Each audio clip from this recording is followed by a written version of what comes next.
My British Empire. This video is purely for entertainment and does not infringe on copyrights or laws. The rights to the novel and image belong to the original author. We do not claim ownership. Don't like waiting and want to listen to this fanfic in full now? Subscribe to our Patreon, where you'll find the best fanfics. Chapter 126 Tariffs. So, in front of Mark and a group of Hanseatic merchants, the city management officers blatantly demolished the wall. Regardless of the purple faces of the Hanseatic merchants in one morning, the walls of the entire London steel yard were completely demolished, exposing the various buildings inside. Build. By the way, after we leave, people from the Finance Bureau of the City of London will come to collect taxes, so you have to prepare the money. Ha ha ha. Brothers, let's go. The Earl of Southampton didn't care about Mark's and his party's expressions at all. He rode on his horse and left with a big smile. Hey, what should come will come. Mark sighed to the Hanseatic merchants beside him, and turned back. Let's go. Go back and prepare the money. If those vampires are not fed enough, we don't even want to do business. One of them, a respectable old man, waved at the group of businessmen and turned back, so the dozens of merchants who came out could only walk back sparsely, sighing one by one. After all, they are used to discounts or tax exemptions.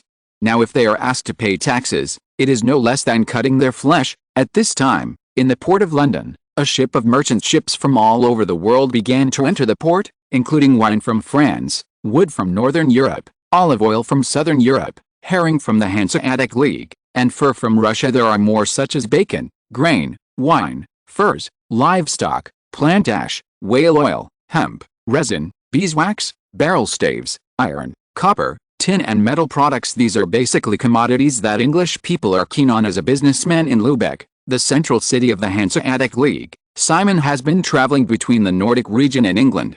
Because he bravely picked up a harpoon during a pirate attack and stabbed 2 pirates to death, although it was only too little lol, but word of his valor spread throughout Lubeck, so good people gave him a nickname, the Brave Man, Simon, and he was willing to accept it. As soon as he drove the boat into the port of London, he met an acquaintance, a Hanseatic merchant who came to London like him, but Simon was selling herring, while he was selling grain. Hey, Simon, you've had a good harvest as usual. The two stood on the boat and greeted each other. No way.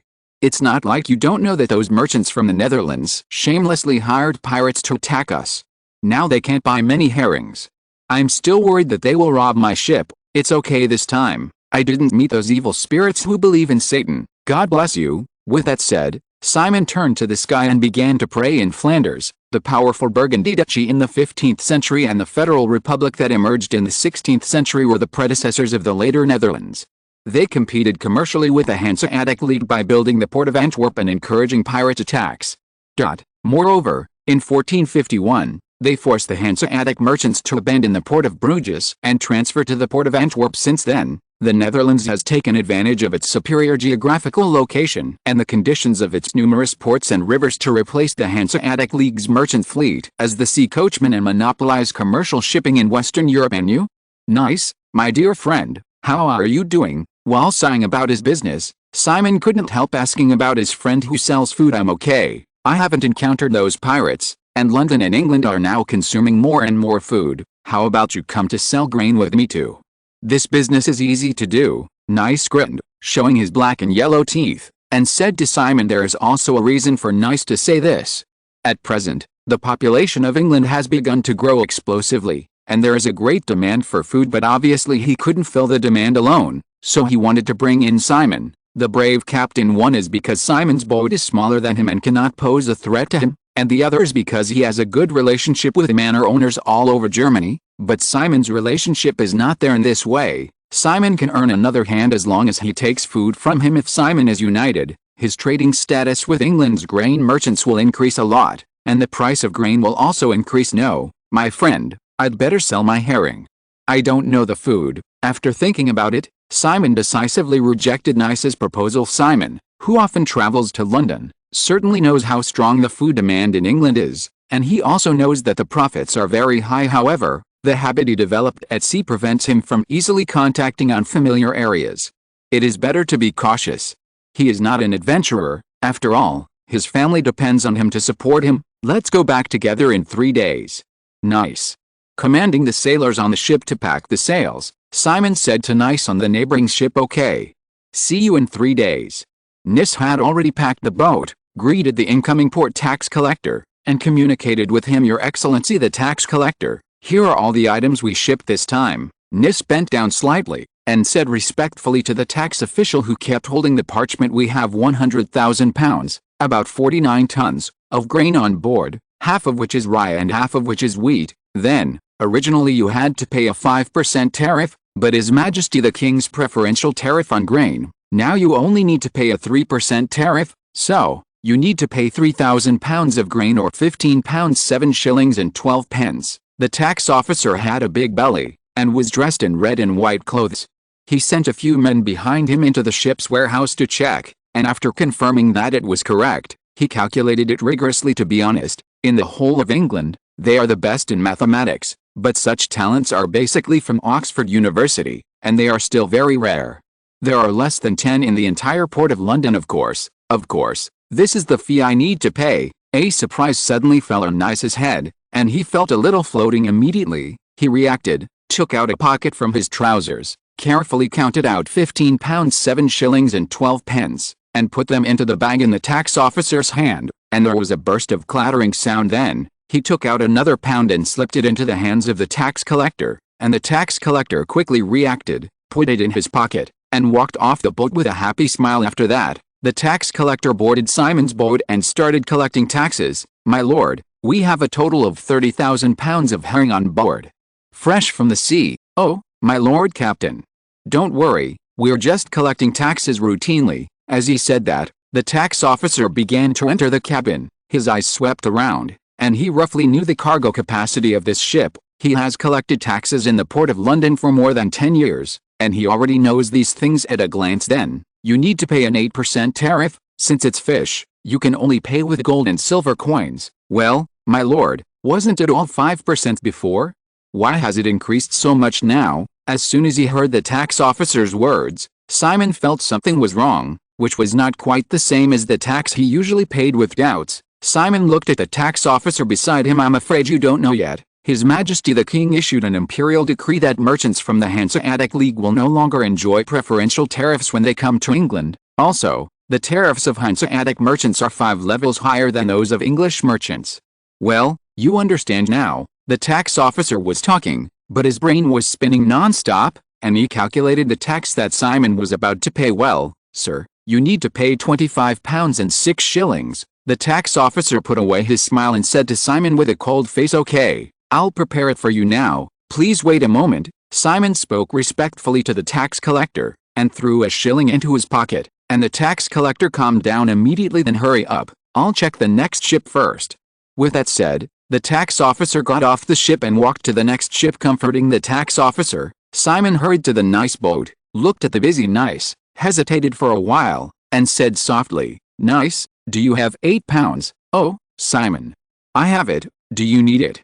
The busy Nice looked at the shy Simon and said immediately, "Yes, my friend, for some reason, the customs duty has increased a lot, and I don't have enough money with me," Simon said with a depressed face. His tone was very hurt. "Okay, I'll bring it to you now, my friend. It seems that you should sell grain with me. The tariffs on food have been reduced a lot." While chattering, Nice took 8 pounds out of his pocket. "Well, my man, I'll think it over this time." Holding the 8 pounds in his hand, before leaving, Simon tilted his head and said seriously, "And at this moment, at Whitehall Palace, Our Majesty the King is receiving a prisoner. Your Majesty, is there anything I can do for you?" Adler, with disheveled hair, bowed to Edward and looked at Edward with a fiery face. At this time, Adler, a banker from the Netherlands, was complicated.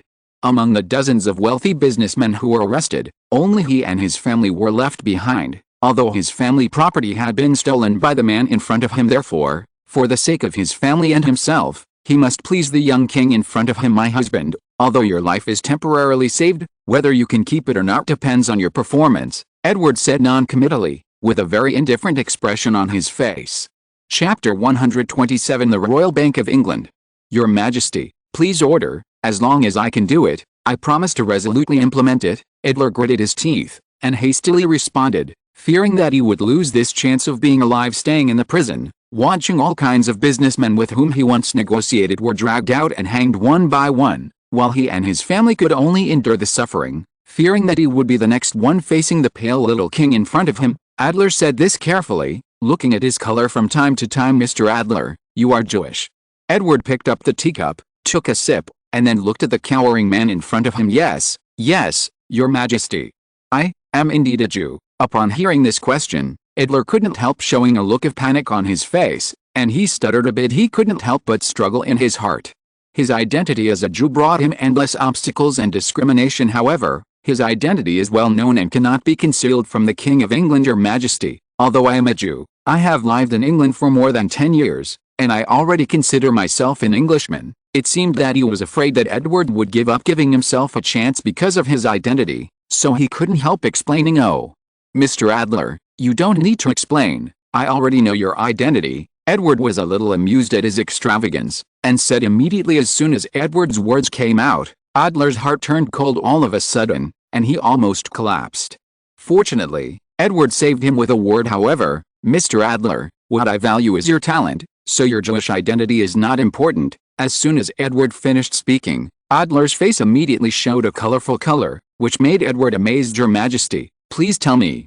No matter what task you entrust, I will do my best to complete it." Adler was still a little moved at this time. After all, in the Middle Ages, there were very few monarchs who could abandon his identity and value his talent. So, for the sake of his own and his family's life, he said excitedly, patting his chest, "But, my husband, you and your family's beliefs, it's time for a change. I think you should convert to the Anglican sect. In this way, you can do things for me." Edward was non-committal about his promise, and slowly drifted out these words from his mouth. Adler felt as if a mouthful of blood was stuffed in his heart at this moment, extremely uncomfortable. Sure enough, Edward's move choked Adler, and for a moment, the atmosphere became dull again. Adler couldn't choose for a while in his heart. Is belief important? Or is life important? There was a mess in his brain, but Edward didn't bother to wait for him, and directly helped him make a choice. "Come here, take Mr. Adler away and let his family reunite for a while. I'm afraid there will be no chance in the future. This, shit, what a shameless method. What should I do?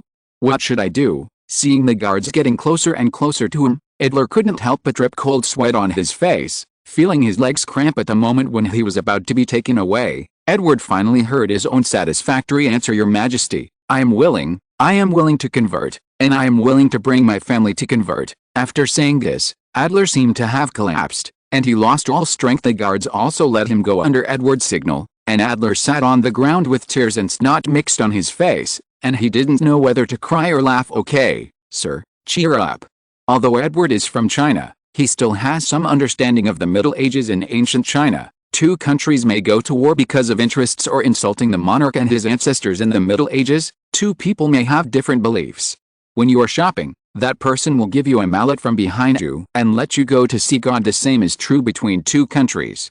Faith can make two irrelevant countries enemies. In a word, belief is everything." So Edward forced Adler, a Jew, to give up his beliefs and switch to Anglicanism.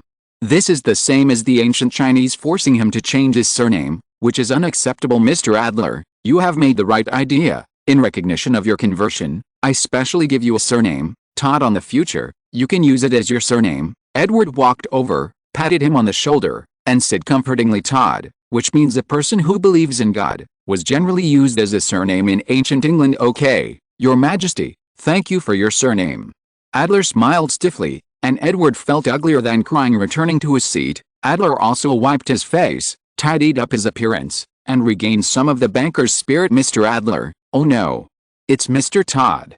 I'm quite optimistic about your talent in running a bank." Edward flipped through the documents, crossed his legs, and said softly, "According to the records, when he first came to London, Adler had nothing but £20 and a mine mortgaged by Henry VIII, so he took the mine as a mortgage from the English merchant and got £200, although this was a big chunk less than the £1,000 he lent to Henry VIII holding £220. He did not keep the huge sum in his hands this time. After careful observation, he decided to lend the money out because of England's massive export of fine wool. Raising sheep has become a fashion, but according to Adler's observation, he found that only those nobles and gentlemen have the money to expand the scale of sheep raising, while those small gentlemen and yeoman farmers cannot expand the scale. From this, Adler saw a business opportunity. He lent his £200 to those little gentlemen and yeomanons who had no spare money to expand, so Adler lent them a loan at 50% per annum for half a year, and their sheep became collateral. But during these 6 months, he could only live in a small hotel, eat black bread, and live on a meager £20. This is very difficult for him, a well-known banker in the Netherlands. 6 months later, his property became £300, and after another year, his property became £600, so he redeemed the mine, opened the mine with £200, and lent out the £200. 10 years later, he became a high-ranking figure in London. His family property has reached tens of thousands of pounds. And he also owns 5 banks. That's why Edward removed him from the death list and let him appear in front of his eyes. So, I decided to give you an important task. At this time, Edward's face became serious. He sat up straight, and his voice was a little solemn. Edward was like this. And Adler sat up straighter, with a serious look on his face. My Mr. Todd, as the King of England, I have given you the task of forming the Royal Bank of England. Please complete it. Yes, Your Majesty. I, Adler Todd, will definitely complete the task you assigned. Adler straightened his face and replied seriously, just, Your Majesty, do you mean that the Royal Bank is different from ordinary banks? Looking at Adler with doubts on his face, Edward thought for a while, then said, The Royal Bank of which I speak not only converts the currencies of nations into pounds at will, but also keeps the gold and silver coins of merchants and individuals. Moreover, the Royal Bank can also lend to individuals and merchants. Of course, the most important thing is that it can get my authorization to mint British pounds with gold and silver. But, my lord, isn't it the business of the Royal Mint to mint pounds? Adler was actually very happy when he heard that the bank he formed had such great power at the beginning, but he put forward his own opinions on the contradictions. That is the case, but I have decided to merge the Royal Mint into the Royal Bank of England, so there is no conflict. Edward took a sip of tea, and slowly spit out a sentence. But if Sir John, the Minister of Royal Affairs, heard this, there might be another burst of howling. So, to complete this task, do you have any other needs? Say it all at once. Well, Your Majesty, I wonder how much money you are going to give me to form the Royal Bank of England. Hearing Edward's impatient voice, Adler felt a little scared in his heart, and then, as if he was afraid of offending Edward again, he asked softly, This time it was Edward's turn to be embarrassed, and he didn't even think about spending money. Let's do this. I'll give you £10,000. This is a one-time payment, and there will be no appropriations in the future. Thank you, Your Majesty. Upon hearing such a large number, Adler instantly showed a hint of joy on his face. At this moment, he felt Edward's full trust in him, and he seemed to be full of energy, including your 5 bank stores in London. That's all the resources I'll give you. Don't be too happy, I still have requirements for you. Edward's words made Adler feel a little embarrassed, but he didn't care so much, and said directly, You must let the Royal Bank of England have a branch in every county in England and Wales. 2 years. I will give you 2 years. This is a requirement you must complete. Yes, Your Majesty. I will definitely complete your mission. After hearing Edward's request, the passion on Adler's face became more intense, and he said loudly with a full voice, Okay. As long as you complete this task, I will knight you. Edward stood up, patted Adler, who was bent over a little, and said in a seductive voice, Chapter 128 Exam. Is this true? My lord? Adler asked in surprise with an unbelievable tone. Of course, my words have always been credible. This is my promise to you, Edward said boldly. The king's temperament was immediately revealed, which is what a king should have. Of course, this was Edward's self-feeling, but it was almost the same as he estimated.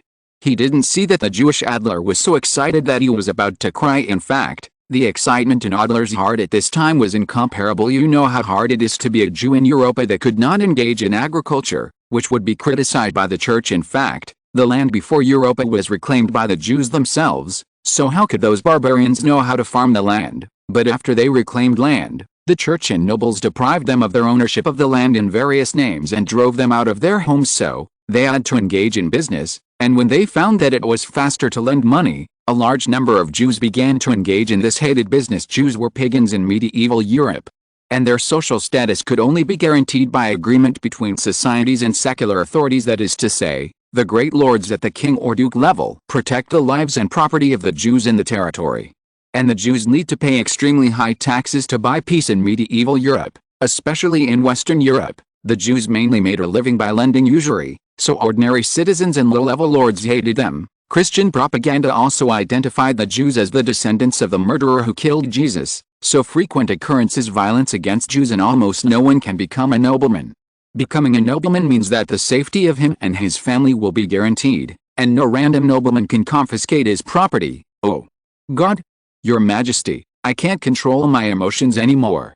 Sorry. After finishing speaking, Edward bowed deeply, with a resolute expression on his face, and walked out. Edward felt that there was a spirit in his body, and the whole person seemed to have a temperament, and the previous timid look disappeared. So, in this way, Adler Todd, the father of the Royal Bank of England, who was passed down to later generations, began his journey to establish a bank soon. Time was like a galloping horse, and more than a month passed in a blink of an eye, and the time came to April 28, 1549. On this day, the whole of London began to come alive at 4 o'clock in the morning, which was 2 hours earlier than usual. The original narrow street was doubled in width by the expansion of Mayor William, basically able to accommodate 4 carriages driving side by side at the same time. Moreover, the ground that was originally filthy and filled with feces and urine also showed its true colors at this time, since the City of London was built on the basis of the city left over from the Roman era.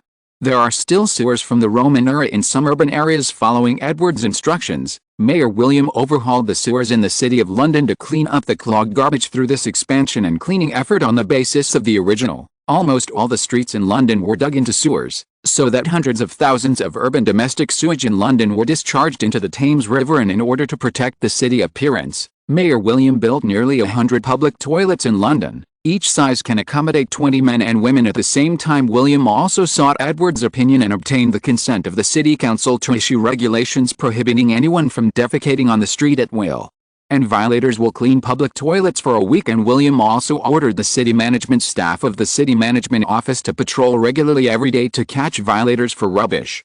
William decided to charge every household living in London a regular monthly garbage cleaning fee of 2 pence. The city government set up a garbage point at the corner of the street, that is, a pit piled up with stones. The city government hired labor to clean up the garbage regularly every morning to ensure the city's appearance in London. The collection of this tax has aroused great repercussions in London, but under the pressure of the city government, the opinions of the common people will be ignored. In the early morning of this day, before dawn, Ham was awakened by a noise rubbing his eyes. Ham gently climbed out of bed. For fear of disturbing his sleeping wife and 2 children, he put on a single shirt. It was still a little cold in London in the early morning. Opening the tightly fastened gate, Ham leaned out with his whole body, and saw that the usually deserted street with only a few people was extremely lively. At this moment I saw dozens of handsome young men in decent clothes and beautiful hats sitting in 5 or 6 open carriages in the front row. Behind the carriage, 5 or 6 strong men in uniforms rode on horses, watching and watching from time to time. Ham thought for a while, and finally realized that the man in uniform was the New London Police. A dagger was hung on his body, and his uniform was close to his body, making him look extremely mighty. And behind these policemen, a group of neighbors watching the excitement, a dozen naughty children with their buttocks running around happily, yelling loudly. Even some shop owners who were usually ready to open for business at this time followed behind with a happy face, and it seemed that they had no intention of opening. Hey, Rand, what are you doing? Is this going to happen? Ham saw his neighbor trotting behind the crowd. He raised his head from time to time to look at the dozens of young people protected by the police, and turned his head to chat with the people around him. Oh, it's Ham. You don't know. Hearing someone calling himself his neighbor, Rand turned his head and looked at Ham in the unlined clothes. No wonder. You have been working at the dock all the time. You don't know yet. Today is the day when His Majesty the King promulgated the use of examinations to select London city government officials, so these educated young people are going to take the examination. Because of the boiling crowd around him, Rand had to speak loudly to Ham. No. There is a young man who has been renting at my place for a while, and I will send him off.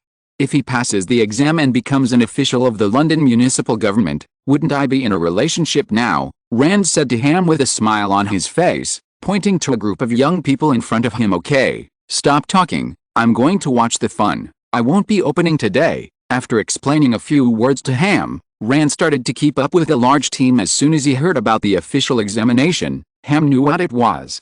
There has been a lot of discussion in London recently. Moreover, recently, a large number of young scholars who came to take the exam have poured into London.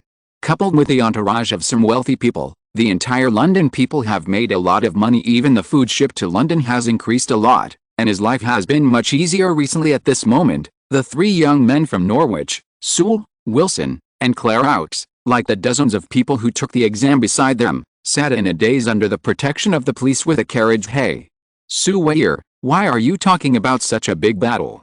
Look, there are so many beautiful girls saying hello to me. Wilson couldn't bear the quiet atmosphere in the workshop, couldn't help tilting his head, and said to Sewell, who was sitting next to him, okay, be quiet. This time I heard that there are many people taking the exam like us. Think about it carefully. Sewell closed his eyes at this time, recalling the knowledge points he had read, but at this moment, the voice of his friend Wilson came from beside him. Okay, you're so boring.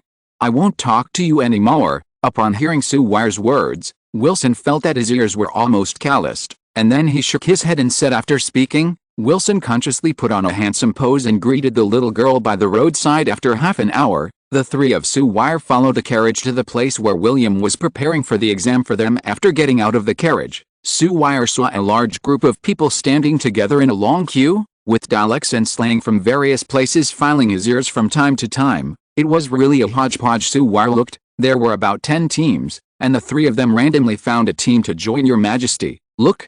These are the people who came to take the exam. On the high ground not far away, London Mayor William pointed to a dense crowd ahead, bent down, and said to Edward, as of yesterday, more than 1,000 people have signed up to take the exam, and the specific number is about 253. This is the largest selection exam in England for so many years. This is also the biggest test on Europa. My lord, this is all thanks to you. Edward smiled indifferently at William's flattery, and then said, My Lord Mayor, you have completed your task well. I am very satisfied. However, the fires in London are always very serious. You must arrange fire prevention work. Also, don't overestimate the quality of those scholars. You have to arrange people to patrol closely to prevent them from cheating. Hearing what Edward said, every sentence to the point, William kept nodding from the side, as if he was listening. Yes, Your Majesty, I have written down what you said. I will arrange it later. Edward was very satisfied with William's attitude, and thought to himself, this is what a subordinate should look like. Edward thought for a while, and some situations in the college entrance examination in later generations still had to be arranged. Also, if you haven't arrived before 9 o'clock, or if you arrive after 9 o'clock, don't let them in. I don't even have the concept of time. What kind of officials do I want them to be? Edward thinks it is better to be stricter. After all, it is different from the college entrance examination, which is to screen officials and eliminate some people. By the way, yes, Your Majesty, I will arrange someone to guard the door. If you're listening to this novel on a channel other than Fanfic World, it means they downloaded and uploaded it without effort. We cordially invite you to visit our channel, Mundo Fanfic Novelis. There you'll find the original version of this story, and you can explore many other novels of various genres. We're waiting for you to immerse yourself in a world of incredible novels. Chapter 129 Exam. After waiting for half an hour, it was Sewell's turn. Different from when we came here, the originally open flat ground is now covered with fences. From time to time, there are police patrols, which can be described as strict precautions. There are 3 people at each checkpoint, 1 to check the appearance, 1 to check the handwriting, and 1 to fill in the information. Sewell consciously handed over his number plate to them, and by the way, wrote the English words on the day of registration in front of them, while the other person stared at Sewell's appearance carefully. After comparing the handwriting and appearance, and confirming that it was correct, Sewell received a seat number. This is your exam seat number.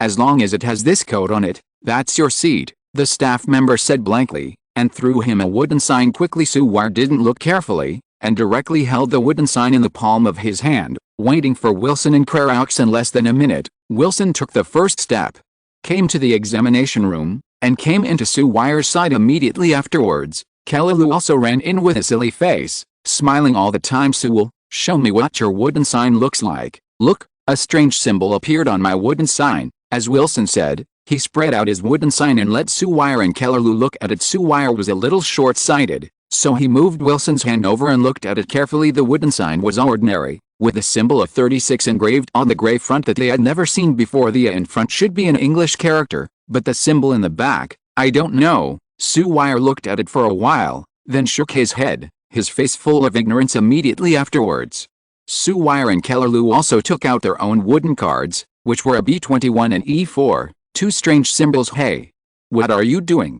Hurry up and find a seat. Don't stay together and whisper." The three of them were discussing together, when suddenly a loud roar came from beside them, which startled the three of them. "Oh my God, I'm scared to death," Wilson said in a tone of surprise. With an exaggerated jump on the spot, Sewire and Queraux were actually quite frightened, but it was not as exaggerated as Wilson showed. The three turned their heads to look for the source of the sound, only to see not far away, a man with a dagger in his waist, a bushy beard, and a black hat yelled at them with a fierce expression on his face. The three of them took a look, then hurriedly left and began to look for their own positions. With more than 20 letter partitions, it is easy to find your own place from the B area. Sewire quickly found his own wooden shed with the same symbol on his wooden sign. Due to the advance notice, Sewire only brought a quill.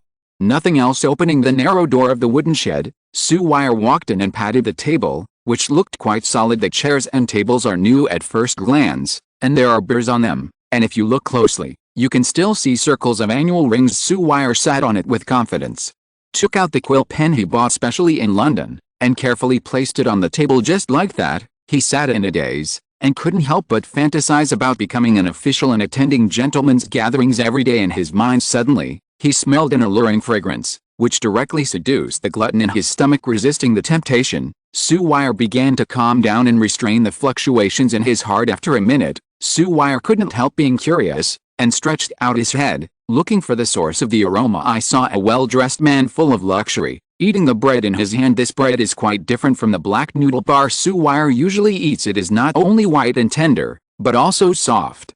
The size is only the size of a palm, and more importantly, it is coated with a layer of golden honey. Yes, it's honey. Sewire will never forget the delicacy that can only be eaten during this Christmas season. Thinking of this, Sewire swallowed unconsciously and looked more carefully. Vesely, who was woken up by his father early in the morning, came to the examination room without even having breakfast. Fortunately, his father prepared a basket of breakfast for him, which could fill his stomach a little. Take out a piece of bread, open the jar, and spread honey from France on the surface of the bread. The wheat flavor of the bread is mixed with the sweetness of the honey, which looks tempting. Unable to bear it any longer, Vesely took a big bite, directly consuming 1/5 of it. Feeling a little choked, Vesely took out another glass of milk in a bamboo can from the basket, and took a sip lightly. And Sewire stared at him intently. For a child from a blacksmith family like him, milk, white bread, and honey are rarely seen a few times a year. "Hey. Hello. My name is Vesely Plancy." Vesely, who was eating happily, finally found Sewire's figure, and said immediately, "Hi. Hello, my name is Sewell Smith, from Norwich." Sewire scratched his head in embarrassment, and then responded politely. At this time, the sky changed from cloudy to cloudy, and large swaths of dark clouds began to appear. The two immediately retracted their bodies to avoid the oncoming raindrops. It rained sporadically for half an hour, and the sky returned to a clear sky. Except for some water on the ground, there was no sign that it had ever rained. "Come out, come out, come out."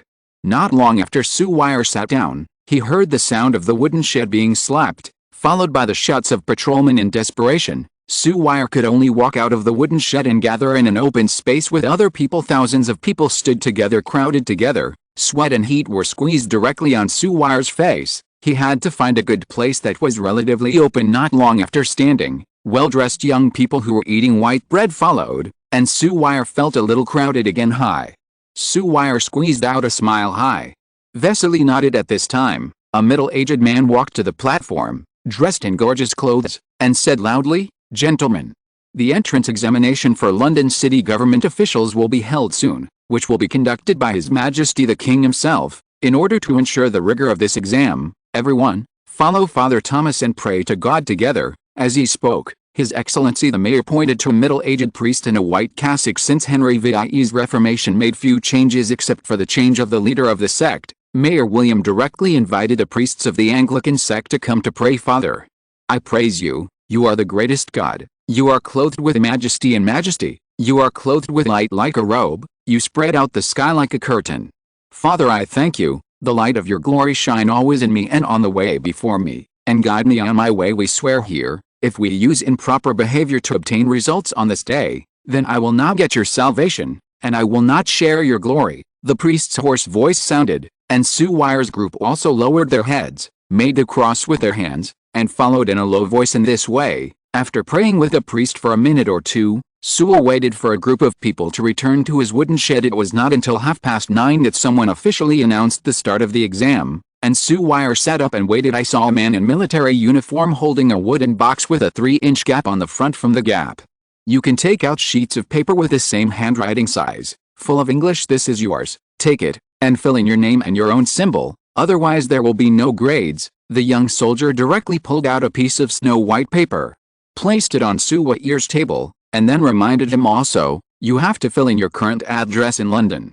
When you hear the drum beating 3 times, someone will start collecting your papers. Thank you so much. Seymour nodded politely. The soldier didn't even bat an eyelid. He just walked over, facing his back row, and started the exact same conversation in action again. I was about to open the snow-white paper in front of me, but there was a small rectangular strip protruding from the paper, and the space for the name and address was printed in front of my eyes. Seymour smiled, dipped the ink with a quill pen, and began to fill in his name and address, and of course that unknown symbol afterwards. This folded paper, about 1 foot long and 1 foot wide, densely filled with English, was presented in front of Seymour. First question, do you believe in Anglicanism? For this question, Seymour directly filled in the Anglican sect as a commercial city. Norwich's beliefs are very open. It can be said that craftsmen and businessmen still have an aversion to Catholicism. As for the Anglican sect advocated by Henry VIII, Norwich people generally believed in it, but Vesely, a genius boy beside him, frowned at this time. In fact, after learning so much book knowledge, his belief in himself had long been blurred, and he couldn't figure out whether he believed in which denomination do you follow, so he skipped over to do the following questions. However, some people saw this topic and filled in the Roman Church without hesitation. There are quite a few people in this group, accounting for nearly 1/5. Vesely completed the rest of the questions in less than half an hour. For a genius like him, these are too simple, but for Seymour, who was born as a blacksmith, it was a bit difficult. It took him nearly an hour before he came to the final big question. Farmer Searle in London has a fence in which there are 2 animals, a rooster and a sheep.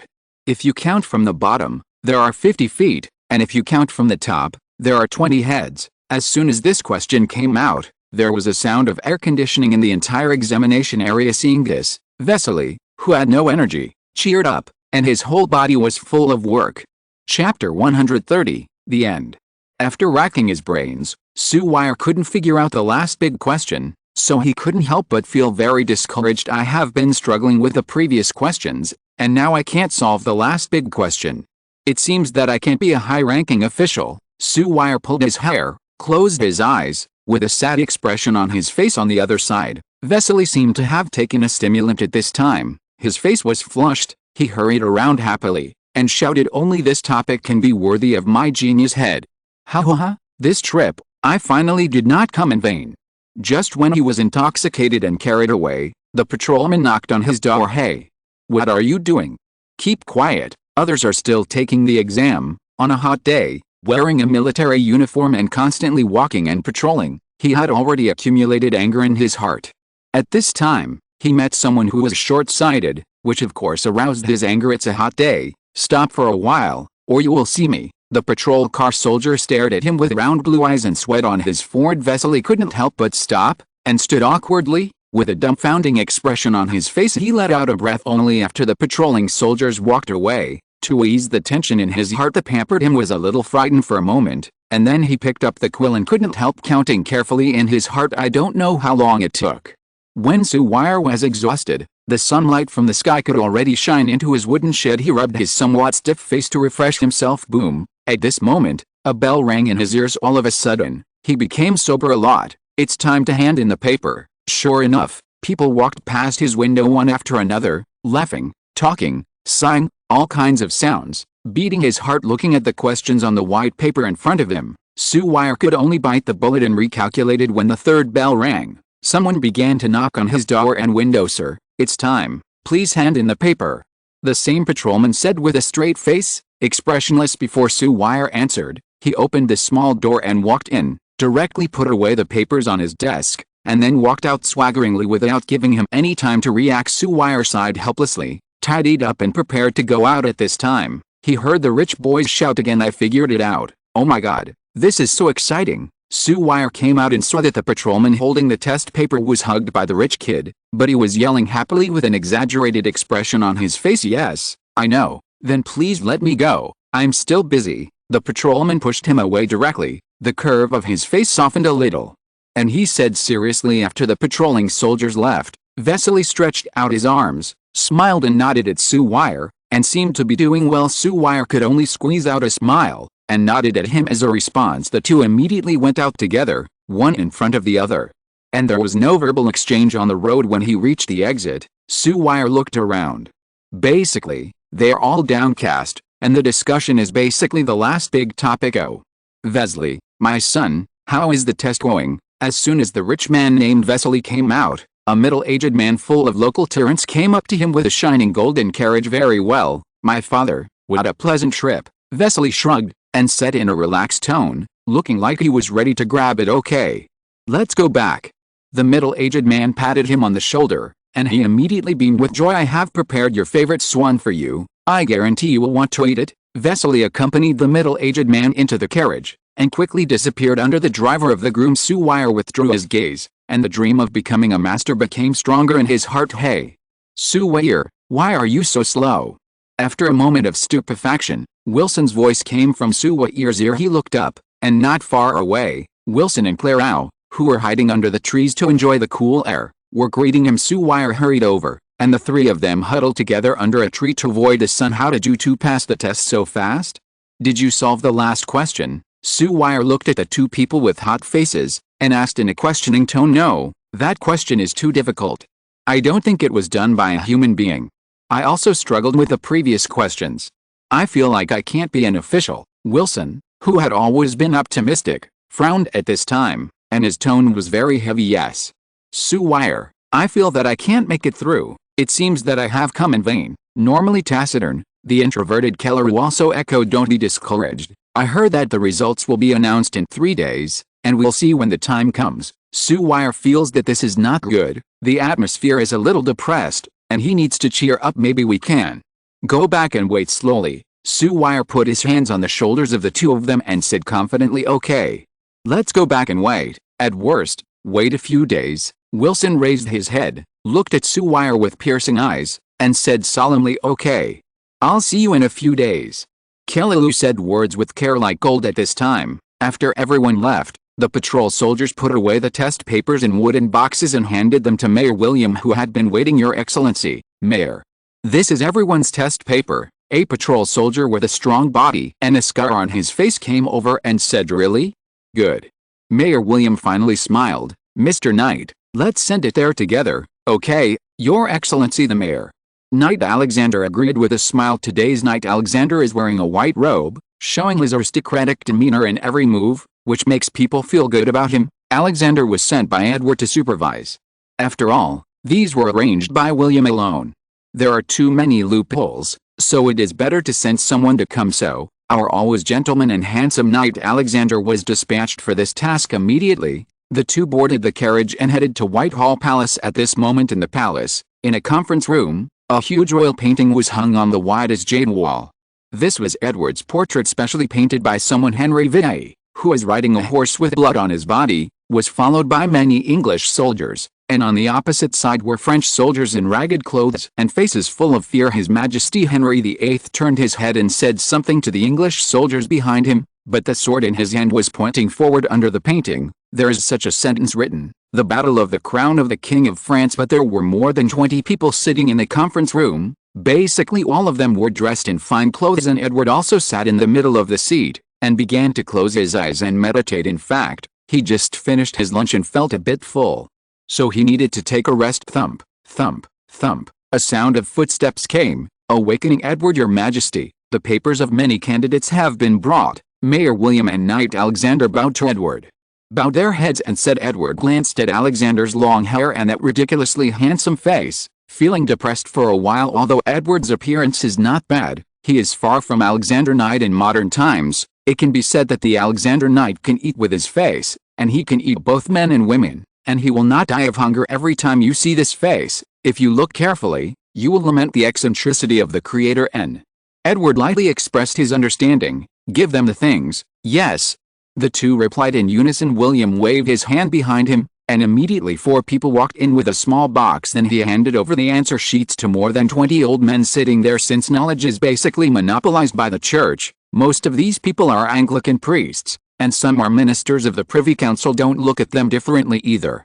In fact, Henry VIII concentrated power in the Privy Council due to the need to centralize the kingship. However, he worried that the ministers in the Privy Council had too much power to rebel against the king. Therefore, he aggressively expanded the number of ministers in the Privy Council, and even expanded to 227 at one point, of which 44 had never attended a meeting of the Privy Council, and only about a dozen were usually active during Edward's period. The size of the Privy Council has been reduced, and currently there are only about 30 or 40 people. Those who were able to enter the Privy Council were basically able to read and write, so Edward brought some people over to act as examiners and revise the test papers. Go ahead. Just choose according to my requirements, and let me see. After passing, after Edward explained, he turned and left.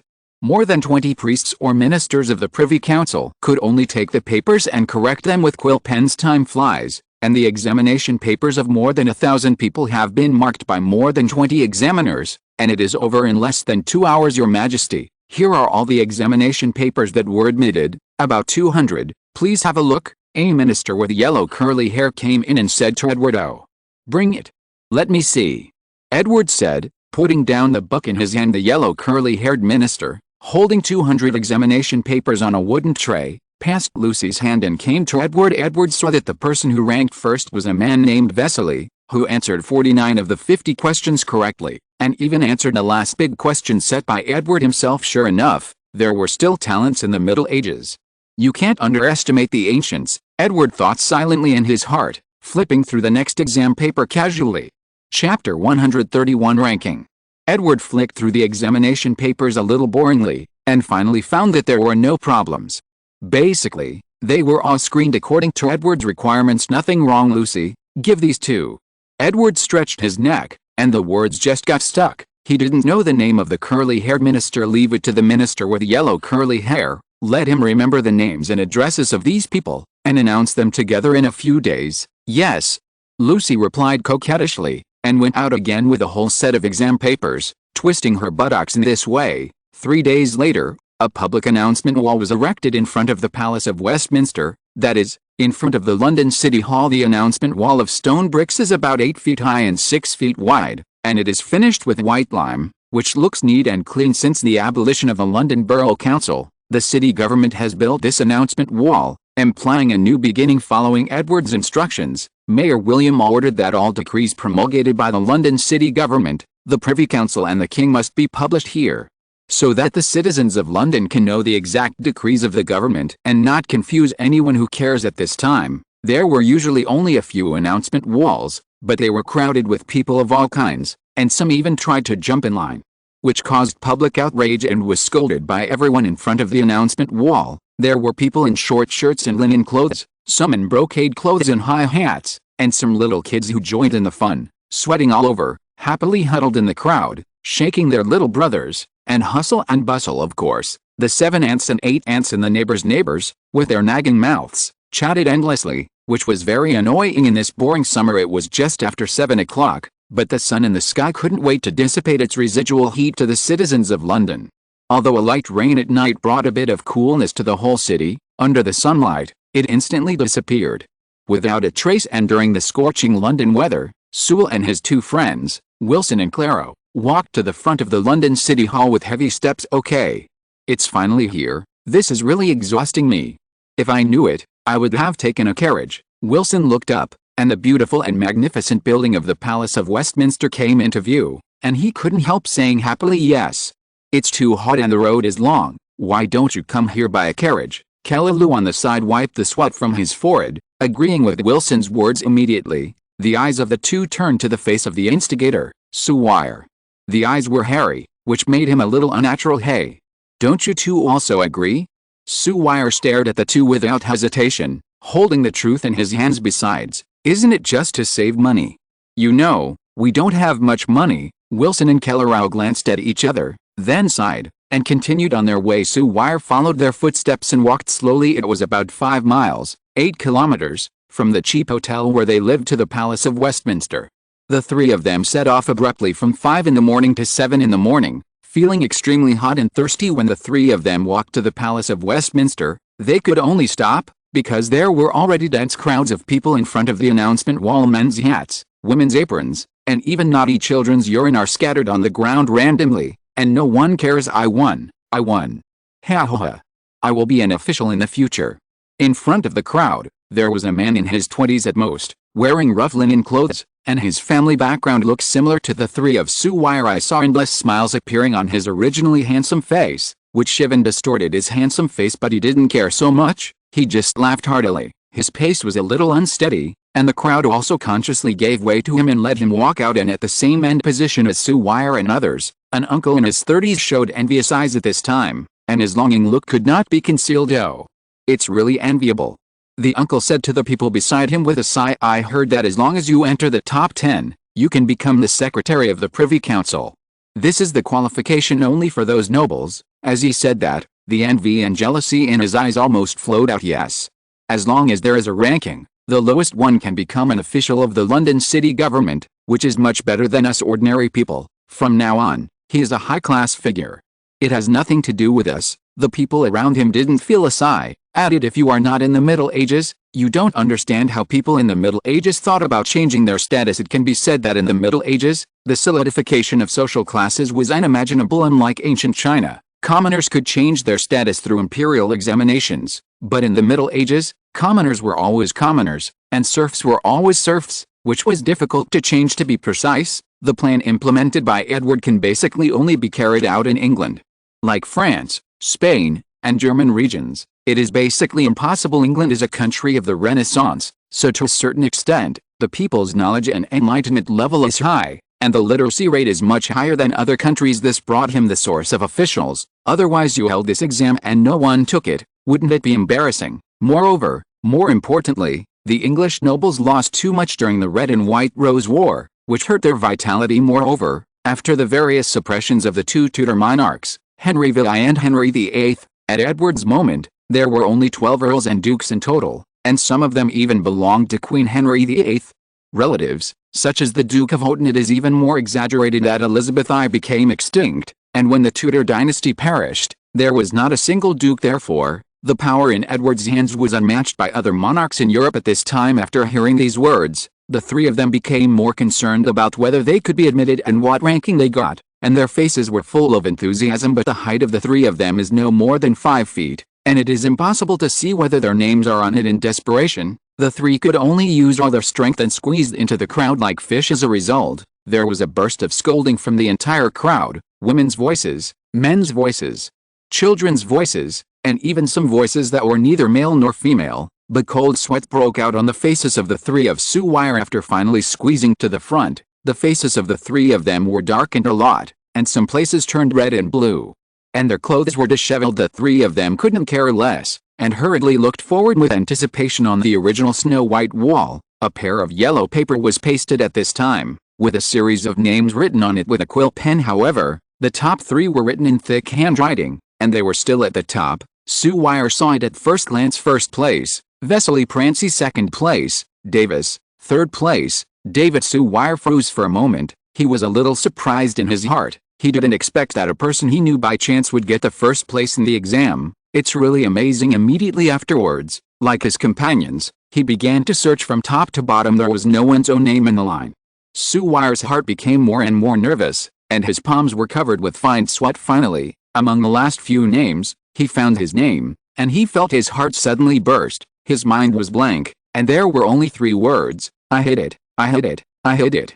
Seymour kept muttering, his expression dull, and Wilson and Kellerow beside them were just average, both ranked in the last row. Among the last 10, the two of them burst into tears of joy and hugged each other instantly afterwards. Seymour, who responded, also joined in enjoying the celebration, and the people nearby couldn't see his situation, so they immediately gave up a place for the 3 of them to celebrate. But more people didn't find anything from it, and they also found out what they were about to lose, so it is inevitable to be depressed. Before the 3 of Seymour finished their celebration, they were interrupted by 2 policemen guarding the announcement wall. 3 gentlemen, please go to the London City Hall, where His Majesty the King and Mayor William are waiting for you, the policeman said to the 3 of them in a gentle tone.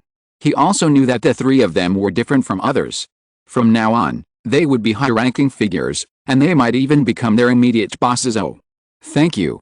Seymour and the three stopped immediately, suppressing the joy in their hearts, and thanked in unison immediately. The three of them left the crowd, walked on the red carpet, and came to the hall of the City Hall under the guidance of the guards along the way. The City of London is located in the lower left corner of the Palace of Westminster, that is, on the first floor, and next to it is the London City Council, and above it is the lower Parliament. Originally, Edward planned to meet them in the hall, but when he thought about it, this was the place where the king was crowned and coronated or got married, which was too grand to personally come to meet them is to show that you attach importance to it. And it is too late. When the three arrived, there were already more than 100 people standing in the hall. Among them, Vesely he knew was standing at the front. After a period of time, dozens of people came, and the number was finally complete. But at this time, Edward took steps and slowly arrived. Good day, Your Majesty. Nearly 200 people bowed together, and the sounds even shook the glass. Edward waved his hands, and everyone straightened their backs, but they couldn't look directly at the king. Everyone, you are all talents from England. You were selected from thousands of people. I hope you will not let me down in the days to come. Edward's voice was very powerful, resonant and intimidating in this echoing hall, but Seymour and others could only respond loudly to Edward. Chapter 132 The Local System in England. After meeting these people, Edward left with his little maid, Lucy, and asked Mayor William to arrange them. Mayor William is also wearing a stylish outfit today, and he looks majestic after stroking his two beards. Mayor William looked at a large number of young people in front of him. He couldn't help puffing out his chest, and said with his head raised, "Everyone, you are all talent selected from the best. When you get here, let me tell you about your future arrangements." As soon as Mayor William's words fell, everyone's interest was aroused. The reserved young people below couldn't help but prick up their ears and listen carefully. Seymour and the others were no exception. They stopped their small movements and listened carefully. Among you, the top 10 candidates will directly enter the Privy Council and temporarily become secretaries. The specific performance depends on you. The rest of you will all go to the 9th Hall of the Municipal Government for half a year as an intern. We will keep an eye on you, and your performance will determine your specific future arrangements, so don't think that you can sit back and relax after being admitted. Only after passing the internship period can you truly become an official. At the end of the speech, Mayor William stared at the many admitted candidates with scrutiny, and the piercing eyes made them all lower their heads. Well, you have been admitted today. This is a gratifying day. At the end, Mayor William smiled, completely opposite to the previous expression, with an amiable look. So, we have prepared a banquet for you. Don't be polite, drink to your heart's content. His Majesty the King specially brought 10 barrels of strong fire wine. Seemingly infected by Mayor William's smile, the tense atmosphere in the hall dissipated, and everyone put a smile on their faces. Then, Mayor William took the lead, and the entire team of 200 people started to move forward, and came to a hall that seemed to be holding a banquet. The hall is endlessly wide, as if it has come to a square, and many long tables covered with red blankets are now filled with all kinds of tempting delicacies waiting for their arrival. The handsome maids stood on both sides of the long table, as if they were ready to be picked by you, which made Seymour and other local turtles drooling and sighing incessantly. On the dining table, cabbages, beets, onions, garlic, and radishes were placed on beautiful porcelain plates of various colors. The radishes at this time are different from later generations. This is a reddish-purple variety, and the other is a lesser yellow-green variety. As for the orange radish that people eat today, it did not appear until the 17th century. After they are cooked or directly washed by the chefs, they greet the guests who taste them in a good-looking posture, and all kinds of fruits also appeared on the stage, such as apples, pears, bananas, etc. After being cooked, they are bright in color and steaming, and they stay on the plates safely, which is extraordinarily attractive. Of course, there are also essential meats, such as pork, beef, mutton, and poultry, which are also roasted and put on the table. Even though Europeans and Americans don't eat much pork nowadays, it was very common in the Middle Ages as the easiest to raise and the most common meat at that time. Every part of its body was fully utilized by Westerners: ears, tongues, tails, mouths, and wombs. These were the foods of the medieval population. Its ears, tongue, tail, mouth, and uterus will all be eaten, while the intestines, bladder, and stomach will be used to make casings or artificial eggs. At Easter there is no place to waste, but poverty and persecution. Now that they are rich, they stop eating and despise it. There were 200 people present, most of them were civilians. They had never seen such a formation before, swallowing their saliva non-stop. their eyes staring round. Fortunately, they have basically read books, and they still have basic qualities. They don't rush like hungry tigers, and they know how to restrain themselves. Gentlemen, let's get started. This place is yours today, Mayor William said with a smile when he saw the hard-working people, and then left the room. And everyone also cared about other people's faces, and their movements were a little gentle, but except for Vesely and other 20 people, the rest ate their food regardless of their appearance. Vesely, look at those people, their actions are so rude, it's really contemptible. People gather in groups, and not long after, these people are divided into two groups. Some of them are the children of rich businessmen and officials. They are basically either from rich people or have a good relative who is an official. Generally speaking, their family background relatively rich, and the other part is like Seymour and others. All of them are from civilian families, either from yeoman families or handicraft families, and these people account for the majority. Don't worry so much, these mud-legged people are different from us. Elegantly using a fork to put a piece of boiled apple into his mouth, Versal said in a disdainful tone. After saying this, the people nearby nodded in unison, with a look of deep sympathy on their faces. In this way, afternoon, after drinking and eating, everyone's face was basically full of smiles, and they got acquainted with each other a little bit after that. Under Edward's arrangement, these people began to change their clothes, took off their old clothes, and put on the official uniform specially prepared by Edward for them. This time the official uniform was completely modified from that of the aristocrats. The first is the two-layer white bodysuit, which is very close-fitting. There are more than a dozen buttons on the bodysuit, and the buttons are basically inlaid with gold. The lining of the bodysuit has thin straps to connect the upper end of the thin-leg trousers. The wide bodycoat is black with flowing gold, and it is worn outside the jacket. The collar covers the ears, the collar at the back of the neck covers the back of the head, and the lower part of the skirt is dragged to the ground. The body is arc-shaped in appearance. Long and wide on their heads is a bowler hat specially designed by Edward for them, which is a kind of felt hat. Historically, it was invented in 1850 by the Englishman James Coke. The starting point of the original design was to use hard materials to protect the head, but it became popular in the late 19th century.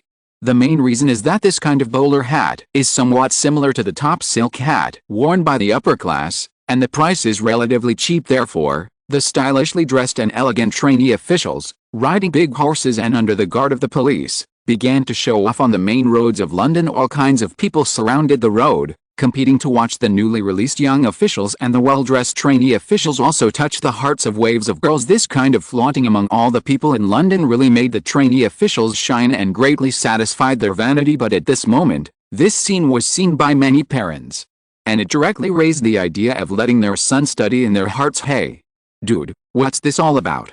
What's up with these people? Ham watched the excitement and saw that he was doing well, but suddenly such a sentence popped up from his side disturbed his interest. However, he turned his head and saw that the speaker was dressed in the same clothes as him, all linen clothes, dusty, and relatively thin. With a shrewd look in his eyes, Ham knew that this was a small peddler who came to London from all over the world. Although he looked similar to him, he probably had a lot more wealth than him. As a native of the capital and a resident of the largest city in England, even though he was relatively poor, Ham still held his head up and felt disdain for him from the bottom of his heart. This is a new official selected by His Majesty the King through an examination. They are not selected according to their birth. They are basically ordinary people like us, tisk tisk. From now on, they will all be officials, and they will be different from us. Although Ham looked down on him, but his character had always been relatively honest, he explained it to him, and then shut up. The thin merchant who was listening carefully at the side lowered his head at this time, wondering what he was thinking about. Like him, businessmen from all over the world didn't know what they were thinking, but the news quickly spread throughout England, Scotland, France, Germany, Spain. It's a lively day, and the people of London feel special about it, but don't know why. But knowledgeable people know that this is the opening of a door leading to the upper class, discussing state affairs with the king and nobles. And the common people began to be active in the political arena at this time. His Majesty Edward, after coaxing little Lolita to take a nap, lay on the bed himself and began to think. After holding the imperial examination in England, he plans to let these people practice in various halls in London for half a year, and then send them to work in other places. The establishment of the London city government and the British imperial examinations were all preparations for Edward to reform England. The specifics of the local system in England at this time were simple. At that time, the local government had 3 levels: county, hundred household district, and village. The county has a sheriff appointed by the king. There are hundreds of household heads appointed by the king, and the 100 household district villages are controlled by churches or manors. The most important function of counties and 100 household districts is judicial adjudication. The county court sits twice a year. The Bayhu District Court meets every 4 weeks. The sheriff and the head of the 100 preside over the court respectively. Every freeman may attend the court and participate in the trial. Later, it gradually evolved into the presence of landowners due to the land enfeoffment system practiced in England. Certain large tracts of land belonged to vassals, great nobles, or vassals of vassals, i.e. minor nobles. In this way, the original administrative divisions and noble fiefdoms were intertwined and confused. Generally speaking, there are still courts in counties and hundreds of households, but nobles also have courts, which are the courts of lords. Some Fengjian courts replaced the Bayhu district courts. By the time of Henry II, 1154 to 1189, the king authorized the royal council to supervise the local court and the monarchy court through circuit judges and accept appeals. The royal council effectively became the highest court in the country. Prior to this, the central government and the local government had almost no connection other than the feudal obligation relationship of vassals and vassals. The establishment of circuit judges began to interfere with local justice at the beginning of its establishment. Counties and Bayhu districts were basically judicial units. Its administrative functions are acquired gradually in the process. Courts composed of freemen or landowners gradually evolved into local councils as an administrative department. The county is responsible for collecting taxes, maintaining law and order, arranging various local public affairs, and so on. The county councils elect members of parliament, key county officials such as tax collectors, vindicators, censors, and sometimes even sheriffs. It can be said that the Tudor royal family was able to control the place, mainly by the sheriff, the magistrate, the Star Court, and the circuit judge. Chapter 133 Central Reform. Although the local administrative power is no longer under Edward's control, Edward's power is much greater than that of the kings of other countries. For example, France at this time was still a country of the aristocratic alliance. The king could only show off his prestige in his own territory, and the rest of the world was dominated by the aristocrats. But in England, Edward held the diplomatic power, judicial power, legislative power, and military power of the whole of England, as well as certain local administrative power. The officials in the local upper county are basically held by famous local gentlemen. They all work voluntarily and help Edward manage local affairs for free. We need to find out who was a gentleman in Tudor times. Squires. Generally speaking, they were the middle class with moderate land holdings. Between the nobles and the yeomans, the annual income is generally more than £200, including local knights, quasi-knights, and squires. This does not mean that as long as you earn a lot of money, you can be a gentleman. It can be said that a gentleman is the reserve of the nobles. Their energy is very great, such as the justices of the peace during the British occupation of Hong Kong. The sign of a gentleman is blood lineage and character quality. If you are an ordinary person in this period, if you want to enter the gentleman class, you must go through 3 generations of blood purge class, and must be recognized by the Bureau of Heraldry. Such strict standards guarantee the overall quality of the gentry class and also protect the interests of the gentry class, and the gentlemen are also in demand to help Edward manage the place. The first is to speak for the interests of one's own family. Only in the center of power can one accurately and safely escort one's own family. What's more, being an official can't support people. For example, if people live on wages, how can anyone be a civil servant? The second is to let oneself get the family and get promoted. Gentlemen are preparatory nobles. They hope to make achievements in the local area, so as to be valued by the king, get a title, and become the top of society. The lord. This is the highest requirement of gentlemen, and only they can become nobles. Ordinary people, such as blacksmiths and businessmen, cannot become nobles, nor can they directly become nobles. And Charles I of the Stuart dynasty was sent to the guillotine because of the taxation of these people, and the gentlemen were the new nobles in the future. They are the real masters of England, just like the Wei, Jin, southern and northern dynasties in China. They are local families, and Edward is the agent of the family. For example, the Kent Sheriff's Committee, magistrates, they are composed of more than 20 local small gentleman groups. Basically since the 13th century, they have held this position, inherited from father to son, continuously. Then, of course, how does the central government implement government orders? Negotiate. That's right, it's a negotiation.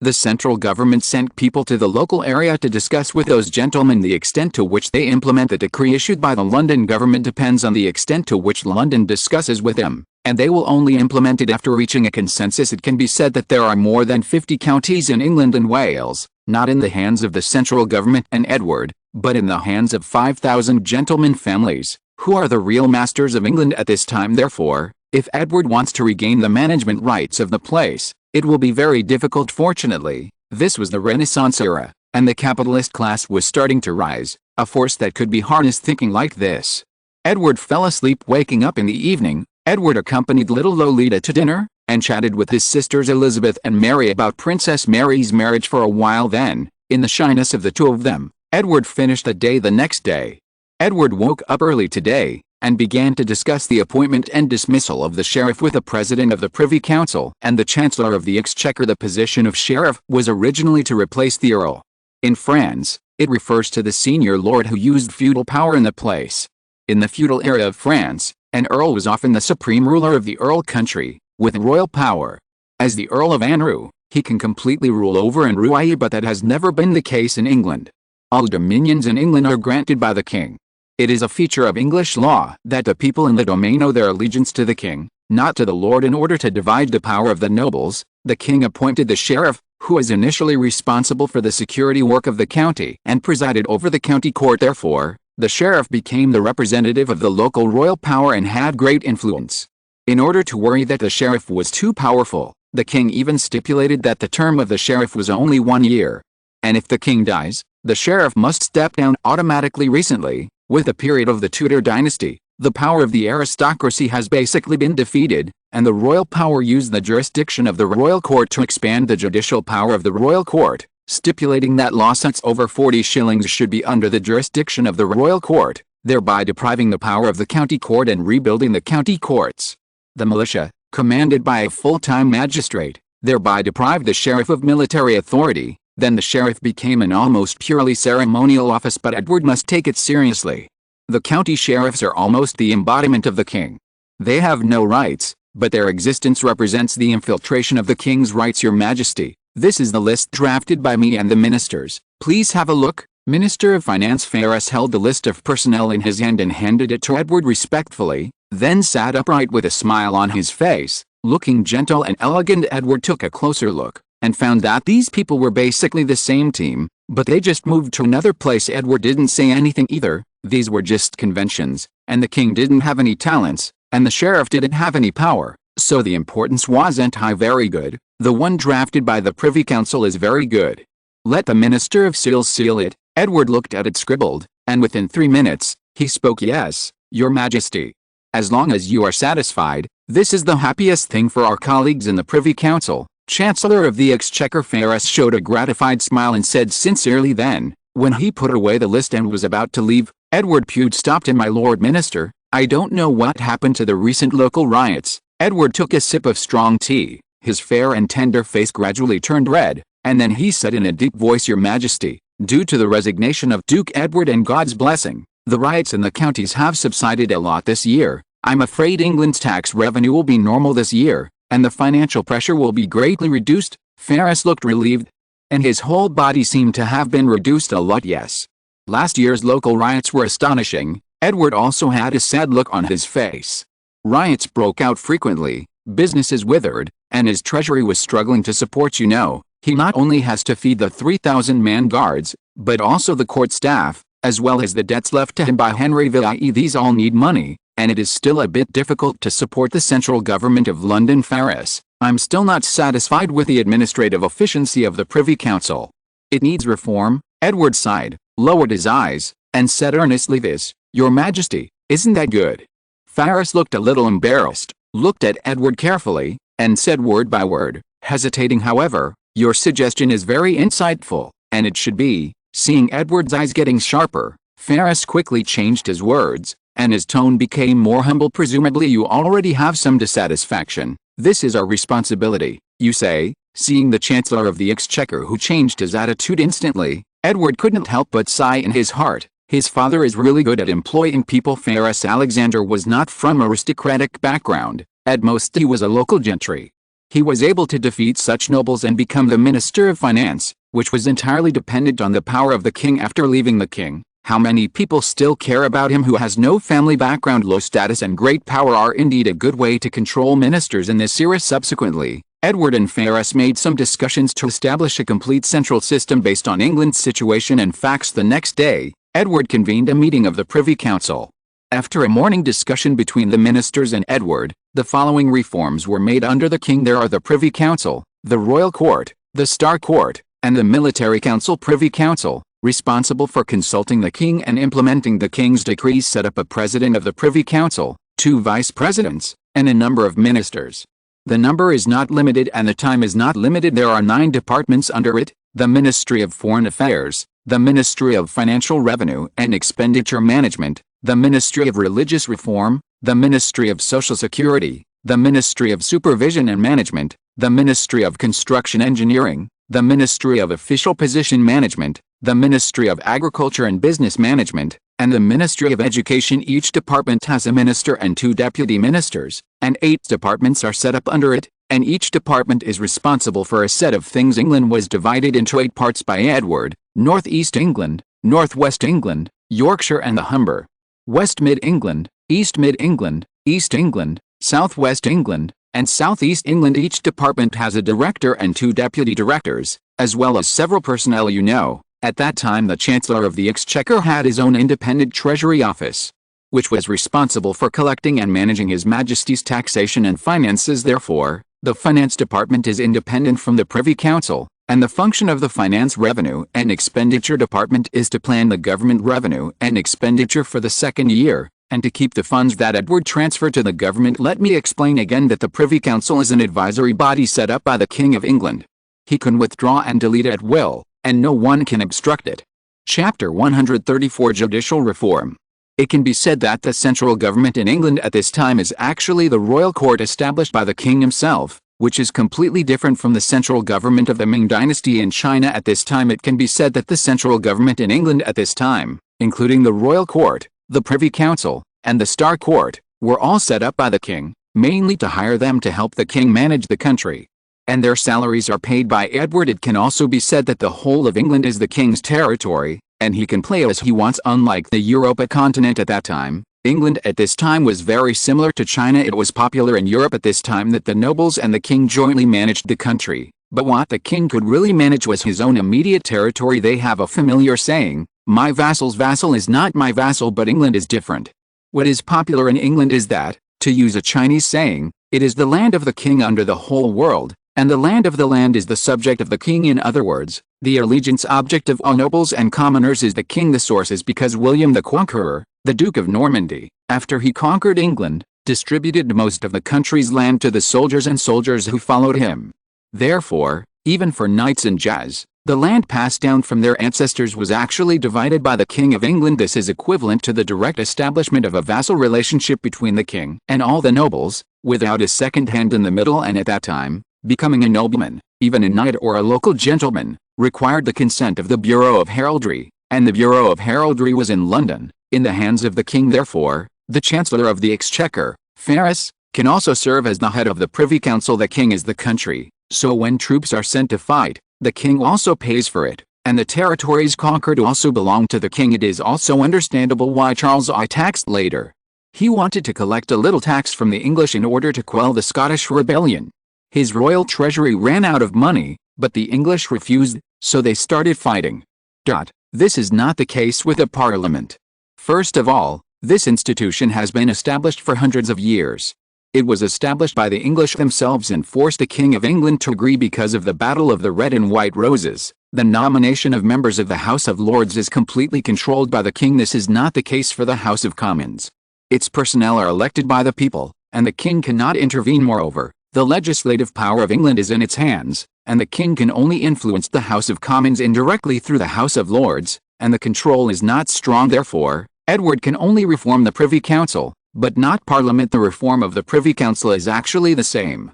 Originally, it had set up many special committees to be responsible for specific affairs, but now it is just routine and centralized. For example, in the Reformation, there was a church committee dedicated to reform matters, but the aristocrats in the Welsh border area were unstable, so a border committee was established to take charge. After talking about the Privy Council, It's the army's turn. According to Edward's original plan, the military council had two posts, the Secretary of the Navy and the Secretary of the War, but now, there is no standing army, and the local militia is managed by the magistrate, so there is no minister of the army for the time being. Only the Secretary of the Navy. The guards were managed by Edward himself and were not included in the central government. After the Privy Council began to reform, Edward non-stop summoned the judges of various courts in London to start judicial reform. The first is the Star Chamber Court. The Star Chamber Court is England's criminal court and also the king's lackey at that time. Just like the Bees-Humfusi in the Ming dynasty, they specifically punish nobles who are not loyal to the king and even conspire to rebel.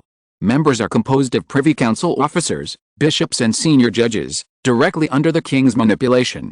They do not use the jury system, but adopt the inquisitorial trial method popular in mainland countries, and can torture the defendant or witnesses to extract confessions. The scope of their powers continues to expand, and the punishment methods are very cruel. This does not need to be changed, but Edward decided to change the personnel, so that he will no longer be held by nobles, ministers of the Privy Council, and bishops, but by commoners, especially those who are loyal to him, so they are easier to control. Next is the Royal Court, which includes a civil privilege court that specializes in civil affairs, that is, the petition court, a fiscal privilege court that specializes in managing money disputes and land transfers, and a religious privilege court that manages the church. There are also magistrates' courts that govern unstable places, such as the Northern Affairs Commission, and the highest judicial body, the Chancery Court, which is equivalent to the Supreme Court. There are still some messy courts left.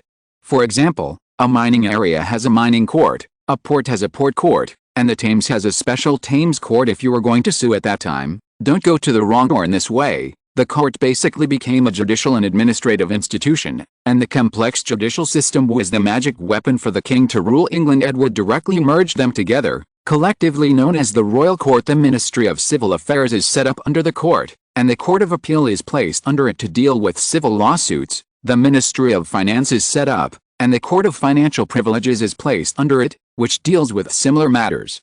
And the Religious Court is placed under the Ministry of Religion to deal with religious affairs, and these court departments directly manage various types of local courts, reaching the level of vertical management. As for the local court, Edward is going to abolish it, and then set up the local government. In Edward's mind, the Court of Justice is used as the Supreme Court, in which there are 9 justices, all appointed by the king, who are entrusted by Edward with the task of managing the huge royal court, and they will also handle some difficult problems and cases. Moreover, England's lawyer qualification certificate is also issued by them. It can be said that they are really high-ranking and powerful. Of course, the most important point is that Edward has drawn out the sequence of judicial officers, and judicial officials will be promoted according to this promotion in the future. The first is a trainee judge, who becomes an assistant to hundreds of local household heads. In 3 years, if he makes no mistakes, he will be promoted to a magistrate judge, that is, a judge in 100 household districts. After 5 years, the top few with the highest detection rate will become county judges. The judge of the court, after 5 years, transfers to another county to serve, and then if he does well, he will become a county justice in the future. Depending on his performance, he will come to London to serve as the deputy minister of any department of the royal court, and then he will be the minister and the chief justice. Trainee judges earn £20 a year, magistrates £50 to £200. The money is all local responsibility. Only in London, the king is in charge, with a minimum of £200 a year. Chapter 135. Your Majesty, IN number 039, am out of money. In this way, after 2 days of continuous rotation, Edward finally finished the general content of the central government and judicial reform. The next specific results will depend on the actual situation. He exhaled lightly. Edward was feeling tired right now. He is not worried about the reform of the Privy Council, mainly judicial reform, which is the real key, but there is no need to worry too much. The judicial power has always been in the hands of the king, and there is no possibility that anything will go wrong. All in all, Edward now just needs to wait. After thinking and thinking, Edward closed his eyes comfortably, lying on the recliner with his body relaxed, enjoying the rare sunshine. Unexpectedly, Edward, who had just squinted for a while, felt that the sun had disappeared, and the warm smell on his body had left again, opening a crack slightly. He felt a person in front of him, then he closed his eyes again and started the journey of rest. Your Majesty, wake up. Your Majesty, Luna's gentle voice sounded in his ears, and he also smelled a girl's unique fragrance in his nose, which was very pleasing. and Edward couldn't help but sniffed again with his nose. The girl's voice was gentle, and her movements were also gentle. She gently shook Edward's shoulders, her blonde hair was scattered, and a few strands of hair dangled around Edward's nose from time to time. Edward couldn't bear it anymore. This itching was the worst. Cut. Edward suddenly jumped forward, and there was a burst of thunder. Puff. Your Majesty, I knew you were pretending to be asleep. Come on, get up. The girl couldn't hold it back any longer and laughed out loud, but she suppressed it afterwards because she knew she couldn't embarrass His Majesty the King. Edward was a little embarrassed, and he couldn't see anything except his face was a little rosy. Ahem. Luna, what can I do for you? Edward said calmly, trying his best to ignore what happened just now. Since Edward came to the throne, Luna can be said to be the chief housekeeper of the court. She is usually busy with managing Edward's account books, which is difficult for her. Luna flicked the long golden hair that floated to her forehead, and King Rao's body straightened a little, but the bulge in front became more obvious. Seeing the little maid with sublimated temperament, Edward was very moved. She has grown up and shouldered more and more responsibilities for herself, and the European school in front of her has also become more and more large-scale, and the girls are growing fast. Edward didn't know what he was thinking, and a smile suddenly appeared on his face, but Luna looked at it and felt that there was something. Yes, wretched Your Majesty, it's time for you to pay attention to the income of the royal family. Although Lucy felt something was wrong, she still said that it was her duty. Oh. Yes, then what about the royal family? Edward's gaze finally passed over the girl's body and shifted to her face. Luna suddenly felt her body relaxed a lot, and her beautiful eyebrows relaxed for a while. Immediately, he seemed to think of the report in his hand again, and Lao Gao frowned again. Your Majesty, the royal family has recently increased a lot of expenditure due to the expansion of the guards and government reform. The Minister of Royal Affairs has communicated with him, and he has no money. However, the monthly income brought by the fire wine and taverns to the royal family has become increasingly stable, only about £10,000, and there are 3,000 troops stationed in Scotland, and the monthly cost is close to £5,000, government staff salaries, as well as guard salaries. If you add the extra staff salaries after your reform, 3 months later, the royal family will face a situation of no money, Luna said earnestly, as if imagining the embarrassment of having no money 3 months later, and her blue and lovely eyes lost their former water spirit. Is it? The money is gone so fast. It's a sad thing. Edward held his forehead with his right hand. His face was very surprised, with an expression of not being hurt. Yes, Your Majesty, you don't know how hard you spend your money. Luna looked at Edward with a hurt expression. Instead of comforting him, she raised her fingers and counted them one by one. A few months ago, you drew £1,000 to make paper and said it would be of great use, and then you spend a few £100s on the theater, plus your usual rewards, and that's a lot of money, and we have to transfuse blood for the Dark Blade, which costs nearly £1,000 a month. So, with Luna's explanations one by one, Edward finally found that the money he had saved in the past few years was almost used up. Especially for the army. The monthly salary alone consumes £10,000, plus food and drink, firearms and ammunition, clothes. This is a bottomless pit. No wonder few kings established a standing army in the past. The parliament and the nobles were the same. I am afraid that lack of money is the most important thing. This is because of Edward's savings. During his father Henry VIII's lifetime, he spent more than £1,000 on clothes every month. There were also constant hunting parties, and the royal family was almost in deficit every month. Okay, I got it. Just as Luna was talking dry, Edward finally interrupted her. Edward stopped Luna's financial report. He felt that his ears couldn't bear it.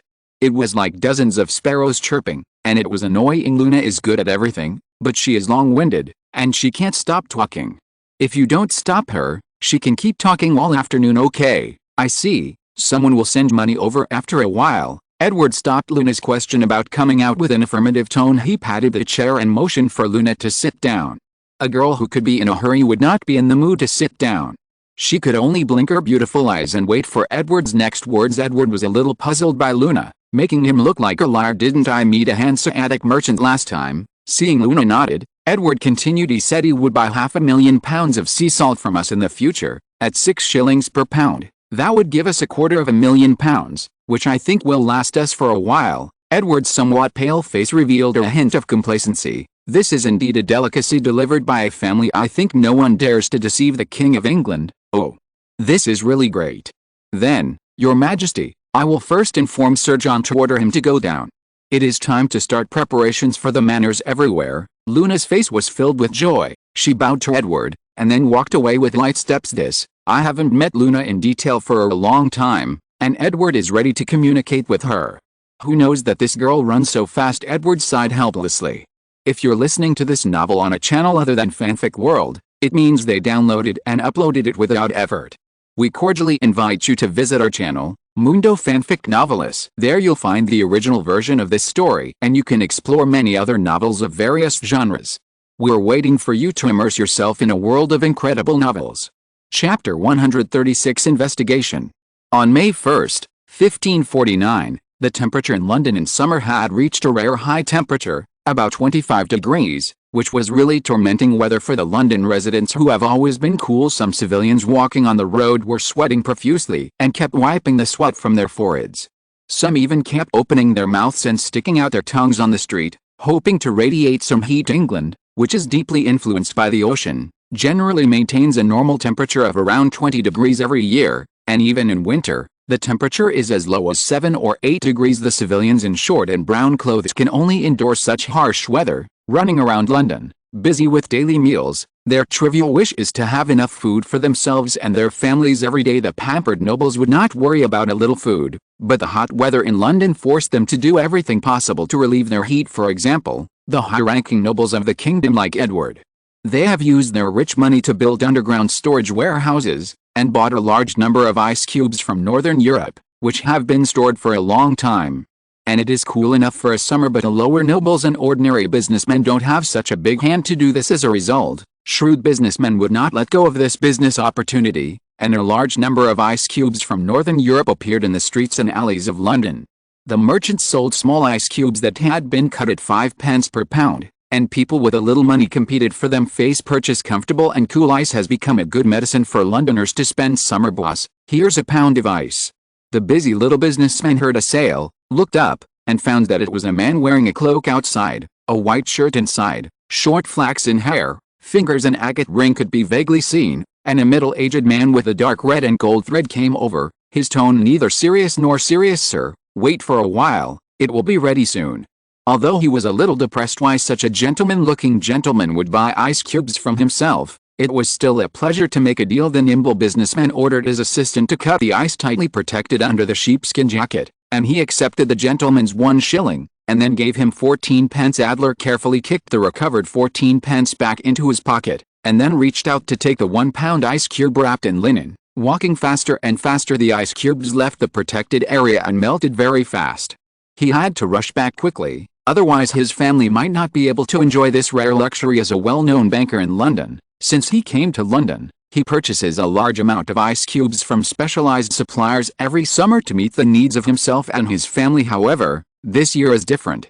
All his family property was confiscated by the King of England, and he survived by using the opportunity of serving the king to save his family from the death penalty. Now, with nothing left, he and his family can only survive on £5 a month from the king. If you spend £5, you can live happily in the countryside, but in this expensive London, you can barely maintain a decent life for your family. Pushing open the door, Adler saw his eldest daughter reading a book of poems with relish, while the naughty second and youngest sons were running around in the yard, their clothes soaked in sweat. Seeing her father came back, her daughter and 2 naughty sons surrounded him, blinking and blinking at him curiously, and the lady in an apron also came out, and her curious eyes focused on him. "Hey, Angela, kids, come here and see what I brought you." With a smile on his face, Adler opened his hands and said to his wife and children in no time, the ice cube, wrapped in worn linen, had done its job, making his and his family's day enjoyable. The next day, with the help of his wife, Adler looked in good spirits. Sitting in a rented carriage, Adler came to the banks of the Thames River in the north of London, which is the most commercially developed place in London. Coming here, looking around,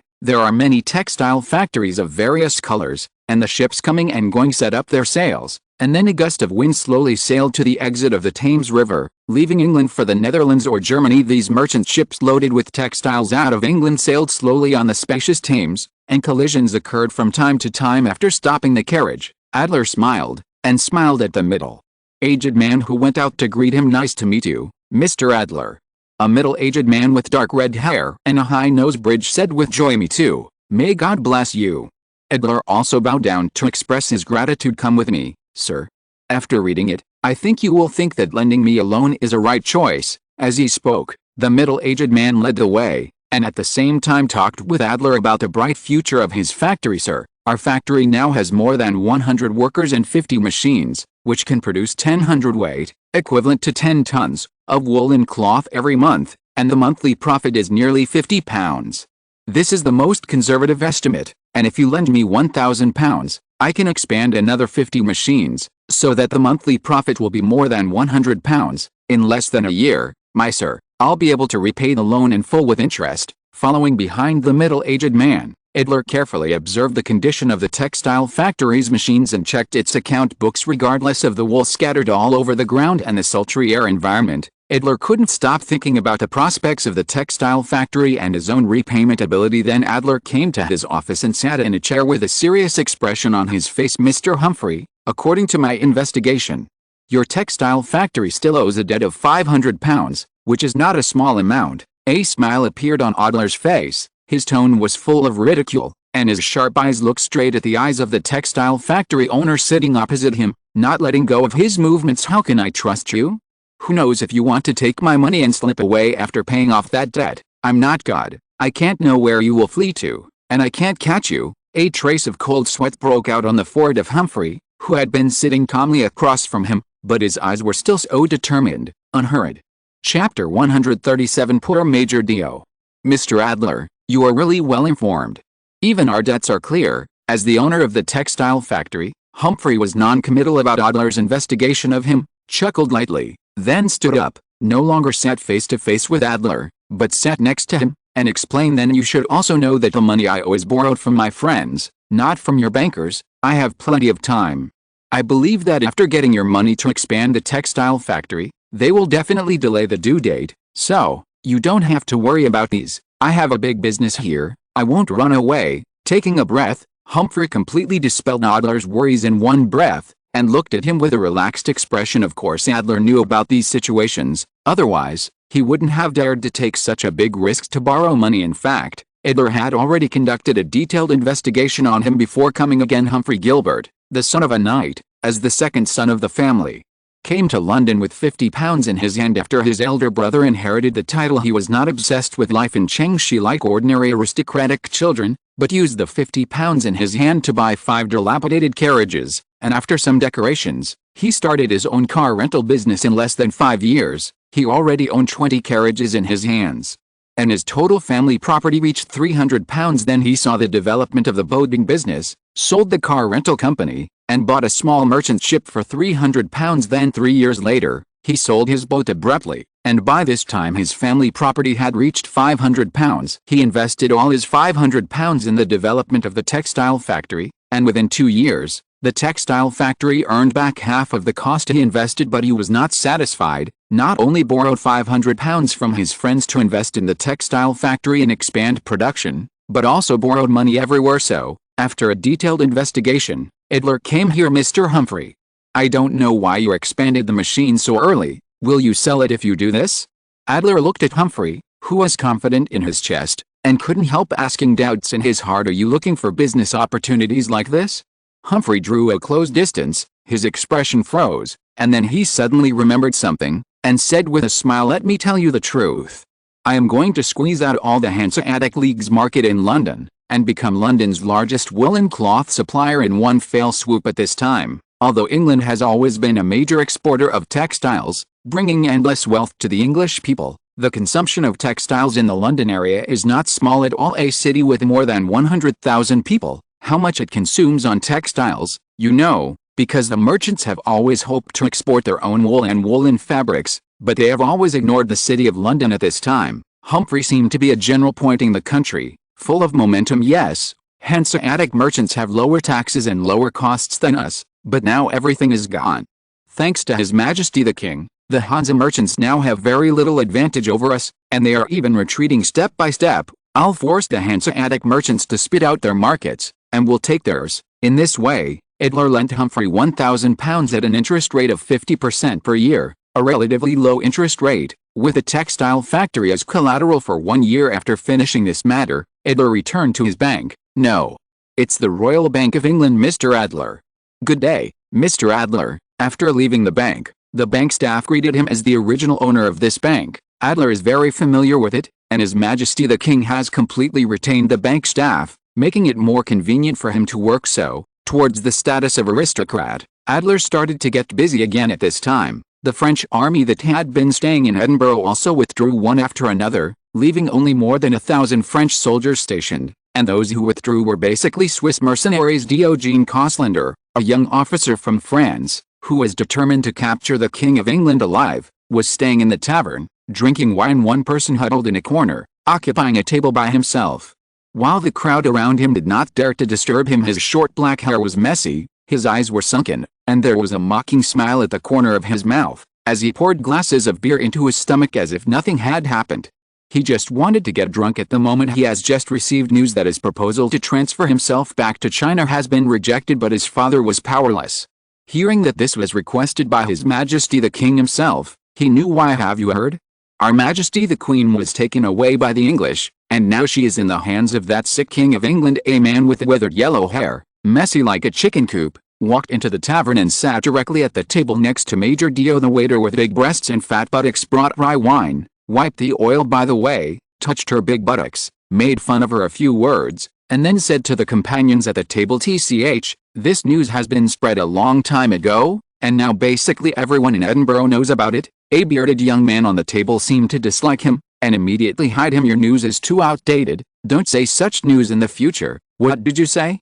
"My news is out of date, and you are out of date." The withered and blonde-haired man immediately quarreled with the strong man, and then it became the main theme in the tavern. Fighting, yes, it was the abduction of Mary Queen of Scots, which caused the marriage of His Royal Highness the Crown Prince to blow up, so he was in trouble and stayed in Edinburgh. When he thought of France, he thought of those graceful ladies, delicate and beautiful noble ladies, which were not available in Edinburgh. Moreover, I am not the eldest son at home, and my father will not make great efforts to pull me.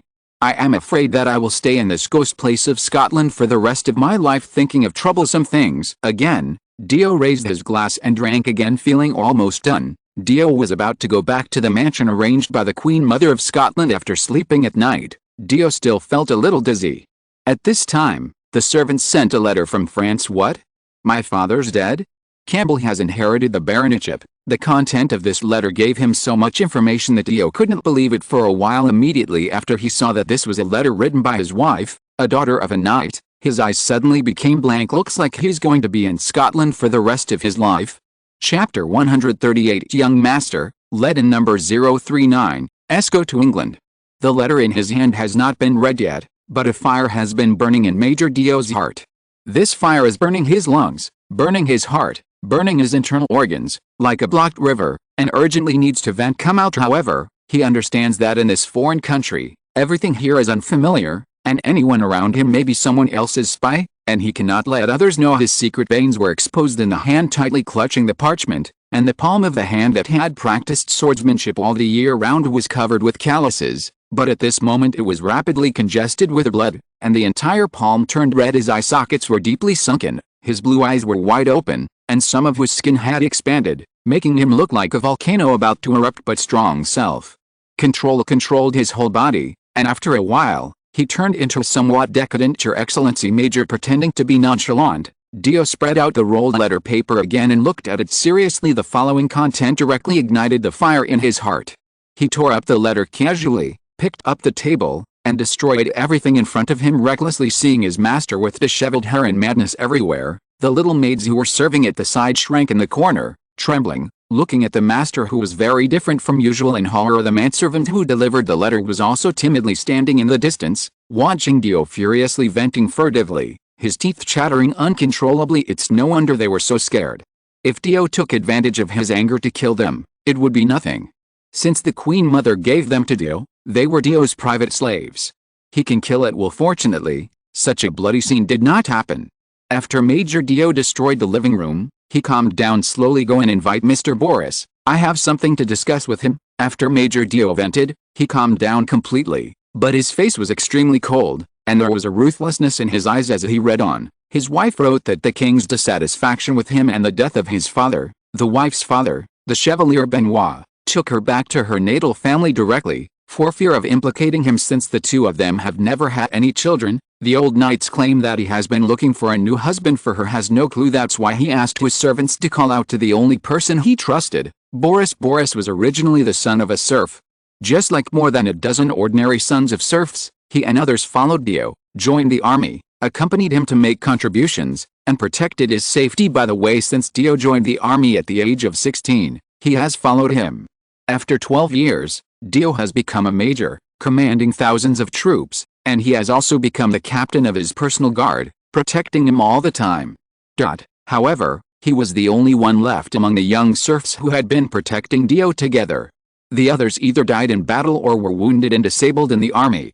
He is the only one left now. The young manservant was quick in his hands and feet, and after a while, Boris came to Dio. Master, what do you want from me? Boris said in a muffled voice. Being able to live up to now is due to Boris's burly figure, but he is not a rough man without a brain.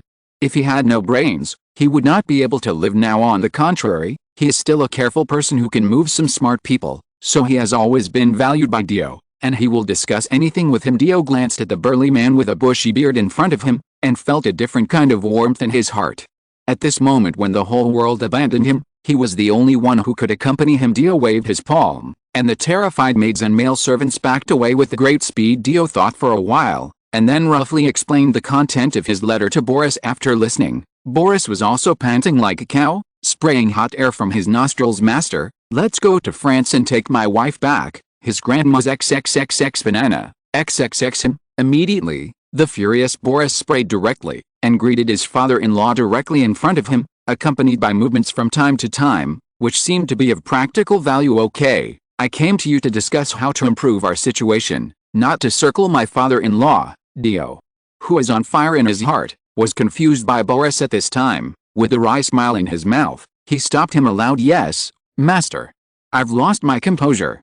Boris stroked his head honestly, showing embarrassment in his eyes. However, the Chevalier Benoit is too much, I can't bear it. Seeing Boris thinking about himself, Dio didn't bother to say anything about him. These rude words were also what he wanted to express. You come up with an idea. Let's see how we can change the current situation. Although Boris has no opinions on major issues, he is usually a little clever. Under this unfavorable situation, he still understands the principle of brainstorming. Speaking of Boris coming up with an idea, Dio couldn't stop churning in his mind at this time, thinking about it, and Boris was thinking while pulling his beard. After a while, his eyes lit up and he spoke happily. Master, we can ask the Queen Mother of Scotland to help with the operation. Her brother is the king's favorite. Upon hearing this method, Dio couldn't help but his eyes lit up, thinking carefully about the feasibility of this method. No, don't look at the Queen Mother's attitude towards me. It's because I have an army of more than 1,000 people in my hands, and she needs me to help her shock the nobles in Scotland. Dio finally shook his head and said in a frustrated tone, and now the news that I have offended His Majesty the King may have already reached her ears. Now I am afraid that some nobles are whispering in His Majesty's ears, and my position is hard to secure. Regarding these situations, Boris understands a little bit. Although it is hard work to send troops to Scotland, it is not enough to be able to control an army of more than 1,000 people, and then stay in Scotland for a few days to be gilded, increase seniority, operate again, and get promoted. Impossible. Therefore, as Dio said, this post may soon fall into the hands of others, and besides, his young master still has a lot to do. Therefore, Boris could only grimace, and began to think carefully. Master, how about we go to England? Boris suddenly said something like thunder. Chapter 139. Make up your mind. Are you joking, Boris? Dio was stunned for a while, and then said with a half smile. His tone became more serious. It's not funny at all. His gaze was like a knife cutting across the face of his servant who had followed him for many years, and Boris, the son of a serf, felt the gaze. Dio's eyes brought great anxiety to Boris. Cold sweat broke out on his forehead from time to time, but his eyes still looked at Dio firmly without any retreat. In this way, after watching for nearly 10 seconds, Boris felt that most of the day had passed, but relying on his loyalty to his master, he persisted and did not evade or flinch. After Dio withdrew his gaze, he breathed a sigh of relief. He knew that his servant Boris, the son of a serf who was sometimes stubborn, still had his heart in his heart. Tell me, have you met those Englishmen? You can't think of this idea with your brain. Dio turned his head, no longer looked at the serf's son who was giggling, but turned his eyes to the other side, and started to move his legs. Boris, the son of a serf, followed closely behind, touching his head as he walked over under the leadership of Dio. Boris followed cautiously, rolling his eyes from time to time, looking at the surrounding environment, and finally let go of his hanging heart. Dio took him to his study room, where the space is small and the walls are thick, so the news is not easy to leak. Sitting on the chair, Dio fixed his eyes on Boris, the son of the serf. "Tell me, what's going on?" Feeling the pressure from Dio, Boris stood up with his head bowed, and spoke happily. "A while ago, a businessman from England begged to see me with a gift, and I met him for the sake of the gift." Having said that, Boris said straight up without any shame. Although England and Scotland were still in a state of confrontation at that time, business was still going on, and people still communicated as usual. After all, many Scottish nobles made a fortune by doing business with England. At first we chatted very well, and finally he said to me suddenly, "You?" Boris suddenly stretched his neck and said emphatically, "If you really have nowhere to go, you can come to England. The little King of England has always welcomed you." At that time, I was annoyed. I thought how my master, the French major, would go to such a vulgar place as England. Having said that, Boris glanced at Dio with an expression of indignation on his face. Looking at Dio's expressionless face, Boris continued, "When I drove him away, I saw a sneer on his face. I didn't understand it at the time, but now I finally understand that the English already knew about your situation. So, after you rejected my idea, I remembered what the businessman said, and told you to go to England." It was rare for Boris to say so many words at one time, and he couldn't believe it. After finishing speaking, he fixed his eyes on Dio. "England and France have fought wars for hundreds of years. England has a lot of eyeliners in France. Moreover, the Tudor royal family still retains the title of King of France. Although few countries recognize it, the kings of England have invested a lot of energy and money in France. These are not in vain." Therefore, Edward knew about Major Dio's matter 5 or 6 days earlier than Dio. After careful analysis, Edward felt that he could try to win over Major Dio. Even if he failed, it would be no big deal, and if it succeeds, that would be a huge plus. In history, after the Battle of Pink, the French army has been stationed in Scotland, and from time to time organized the Scots to touch England's beard, which led to England stationing a large number of troops in Scotland. Now Huntington is still stationed in Earl Wilson's 3,000 troops of men. You must know that these armies are all militias who have overdue their service, and Edward needs to pay a large amount of pounds as a price. Historically, because of financial difficulties, Mary I withdrew her army back to England, giving up the opportunity to occupy a large area of Scotland and the Tudor royal family to annex Scotland. Edward was not so short-sighted, and tried his best to keep the army stationed in Huntington. Therefore, Dark Blade was dispatched at this time, with the king's order, to contact Major Dio, and first of all, Boris, the personal captain, was the first contact object. Seeing Dio's pensive look, Boris didn't continue to persuade him.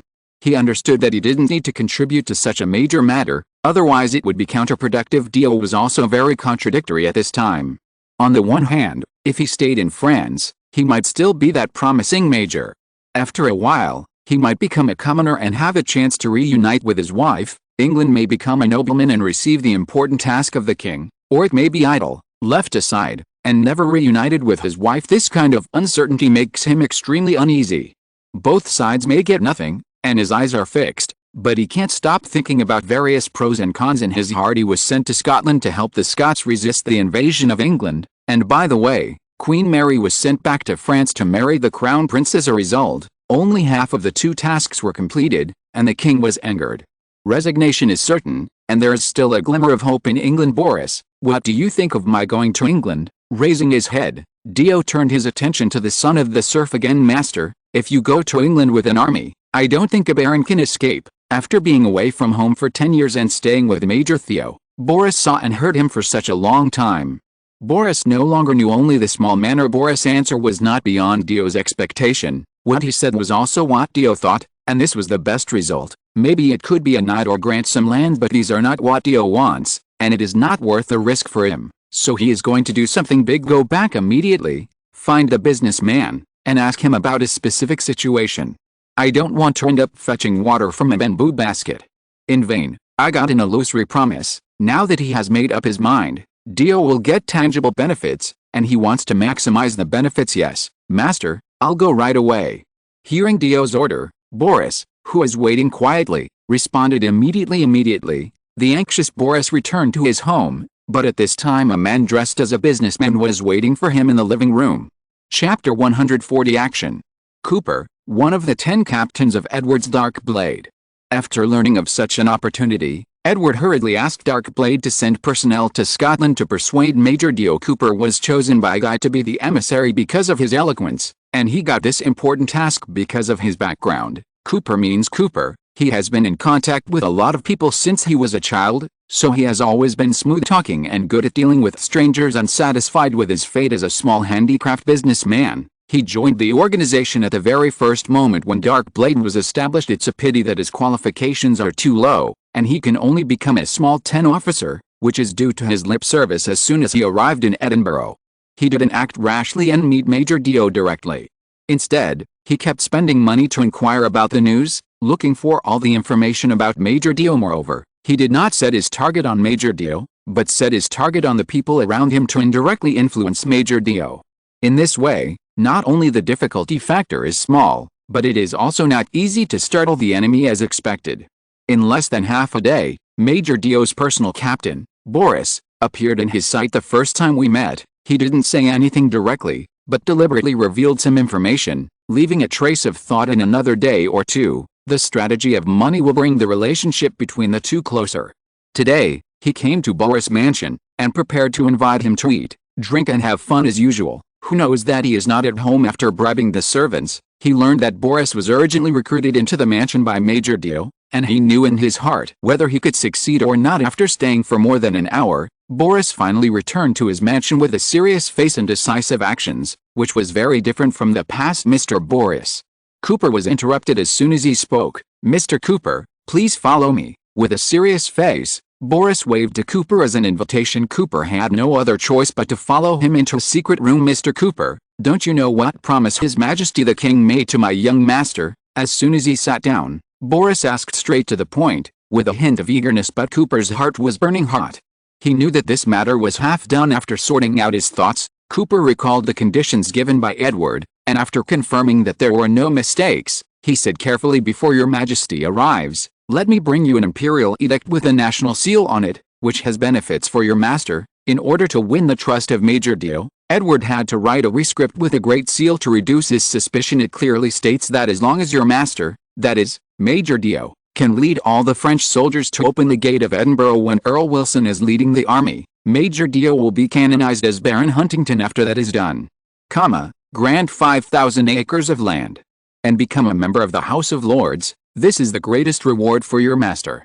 You know, Our Majesty has not conferred a nobleman until now. After talking about Edward's reward, Cooper couldn't help sighing. His eyes and tone were full of envy. Seeing Boris listening attentively, Cooper continued, Mr. Boris, I will report to His Majesty for your contribution, and your contribution will never be forgotten. You can't talk about the title, but there are still hundreds of acres of land. Hearing this news, Boris showed a happy look. Where? I don't have any credit, it's all credit to my master, that's what he said, but the smile on the corner of his mouth was still uncontrollable. Okay, I will send you the imperial edict later, and you have to tell your master that on May 5th, at 8 o'clock in the evening, as long as you see waving torches under the city wall, you must open the city gate. If those nobles and the Queen Mother of Scotland are captured, your master's reward will probably be even greater. In the end, Cooper left after leaving a word.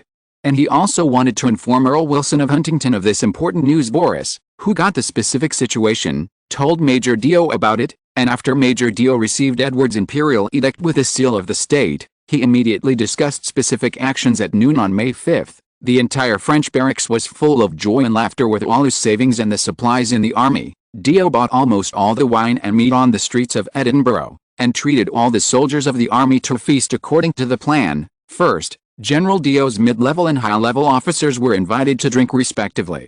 The high-level officers were about a dozen, while the middle-level officers were in their 50s. The senior officers drank fine wine and embraced a lost woman invited by Dio, not caring about Dio's existence at all, and munched on the barbecue mixed with spices, all of them overjoyed. Although I don't know why your Majesty the Major invited them to drink, but the feast at the mouth is not free. Dio drank wine with the senior officers in the army, but after a while, he escaped by urinating. As soon as he got out of the tent, Dio saw Boris standing by and his more than 50 personal soldiers. These soldiers are the loyal soldiers that Dio has accumulated over the past 10 years.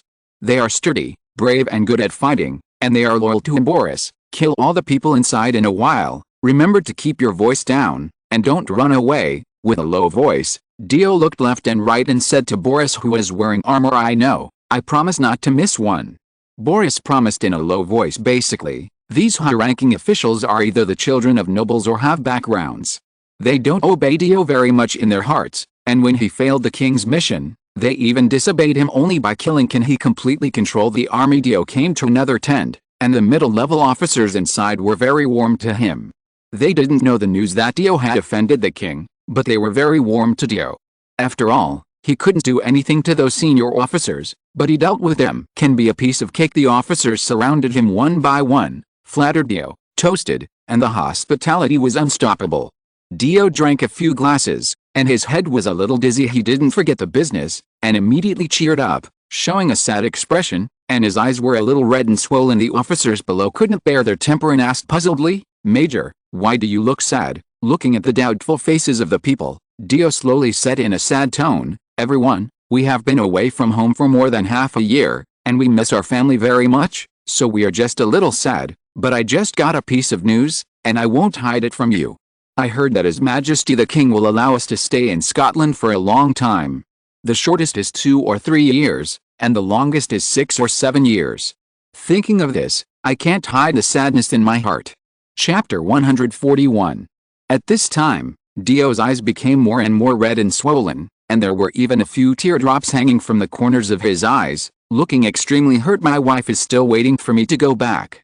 Now it seems that there is no hope. Major Dio's performance stunned everyone. Major Dio, who usually showed a serious face in the barracks, was crying like a woman at this time, completely different from usual. But when everyone thinks about it, Major Dio probably drank a lot of alcohol today, and some gaffes are inevitable in this way. Everyone looked at Major Dio with sympathetic eyes, and their faces were full of pity. But suddenly, there was a burst of crying from the crowd, which was very scary. My son, I haven't been home for 2 years. In a few years, I'm afraid my son won't know me anymore. Everyone looked away, and saw a strong man with slanted eyes and a big nose sitting on the ground in the corner, howling loudly, wiping tears from time to time. Although no one saw a teardrop, seeing the crowd gathered around him, he howled even louder, Father, I'm afraid I won't be by your side to pray for you when you leave. The younger sister and younger brother in the family don't know if they are married or not. The crowd watched for a while. Maybe it was the effect of alcohol, or maybe it was empathy. Most of the people's eyes were red and swollen, and all the elders also shed tears. That's right. My Matthew doesn't know how tall she is. My wife was pregnant when she first came out, and now I don't know whether it's a boy or a girl. Everyone chatted with each other, and the atmosphere became more and more intense. And all of this was what Dio liked, and the result was as expected. Wow, a young man who is not tall, looks a little thin, and suddenly burst into tears. My new wife? If she stays here for 5 or 6 years, maybe she will have to live with her. People ran away. In an instant, everyone's eyes turned to him, and their sympathetic eyes gathered on him. After feeling everyone's gaze, this one cried even louder. Dio felt that the time was just right, and it was his turn to act. Dio left his seat and walked in front of the crowd. Immediately, everyone focused on him again. Everyone, I can understand your feelings, so I have decided to take refuge in our real King of France, His Majesty Edward VI. As soon as these words came out, the atmosphere in the tent became condensed, and the weeping thin officer also stopped, casting doubtful eyes on Dio. He felt that there were doubts, confusion, and anger in the eyes of everyone at this time, but he straightened his waist as usual and stood still. Gentlemen, are you willing to spend 5 or 6 years in Scotland? A place where birds don't shit? Don't you think about your elderly parents? Don't you think about your children who are waiting to be fed? Don't you think about your young wife? Dio's series of questions went straight to everyone's hearts, making them want to speak, but they were speechless. So, everyone, go to England with me.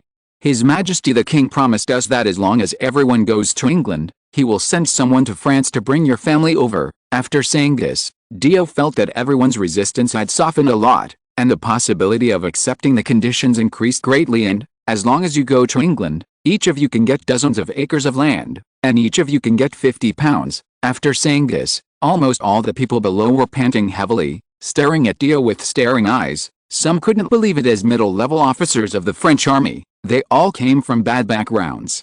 They were either civilians or businessmen. Their family conditions were not very good, otherwise they would not have joined the army. Dozens of acres of land and £50. These are almost impossible for them to obtain in their entire lives, but now they are in front of them, a fortune that is hard to come by at this moment. Boris, who was covered in blood, came in with his personal guards. He glanced at everyone with sharp eyes, and then bent over to Dio and said, "Master, those dozen people have all been dealt with." Boris said it easily, and Dio nodded slightly to express his approval, but the hearts of many officers below trembled, especially Boris, and the others were covered in bloodstains and looked murderous. They didn't know what the tent next door looked like. "Now, Your Excellency, Major, you are currently the leader of our expeditionary force. You can do whatever you say, we will listen to you." Soon, someone with sharp eyes saw the current situation and echoed loudly, "Yes, I listen to you. You can just tell me, those who can become officers are not fools." With the first one, the rest of them scrambled to agree with Dio. "Okay, since everyone is willing to listen to me, then I will lead everyone to make a fortune together." As he spoke, Dio patted the table and spoke righteously, looking majestic at this moment. Dio has nothing to worry about. As long as these officers support him, the French army of more than 1,000 people is within his grasp, and the baron he longs for is no longer out of reach. Up as for ordinary French soldiers, no one cared about their feelings. As long as the officers reached an agreement, they would naturally follow suit at this time. At 6 o'clock in the afternoon on May 5th, in order to accomplish this goal, Earl Wellington directly led 1,000 people under him to Edinburgh. Along the way, he hid in Tibet, hiding the truth from those Scottish soldiers, but he took a lot of detours and slept in the open. If Huntington is in the hands of England, the distance of more than 100 miles from it to Edinburgh is a smooth road.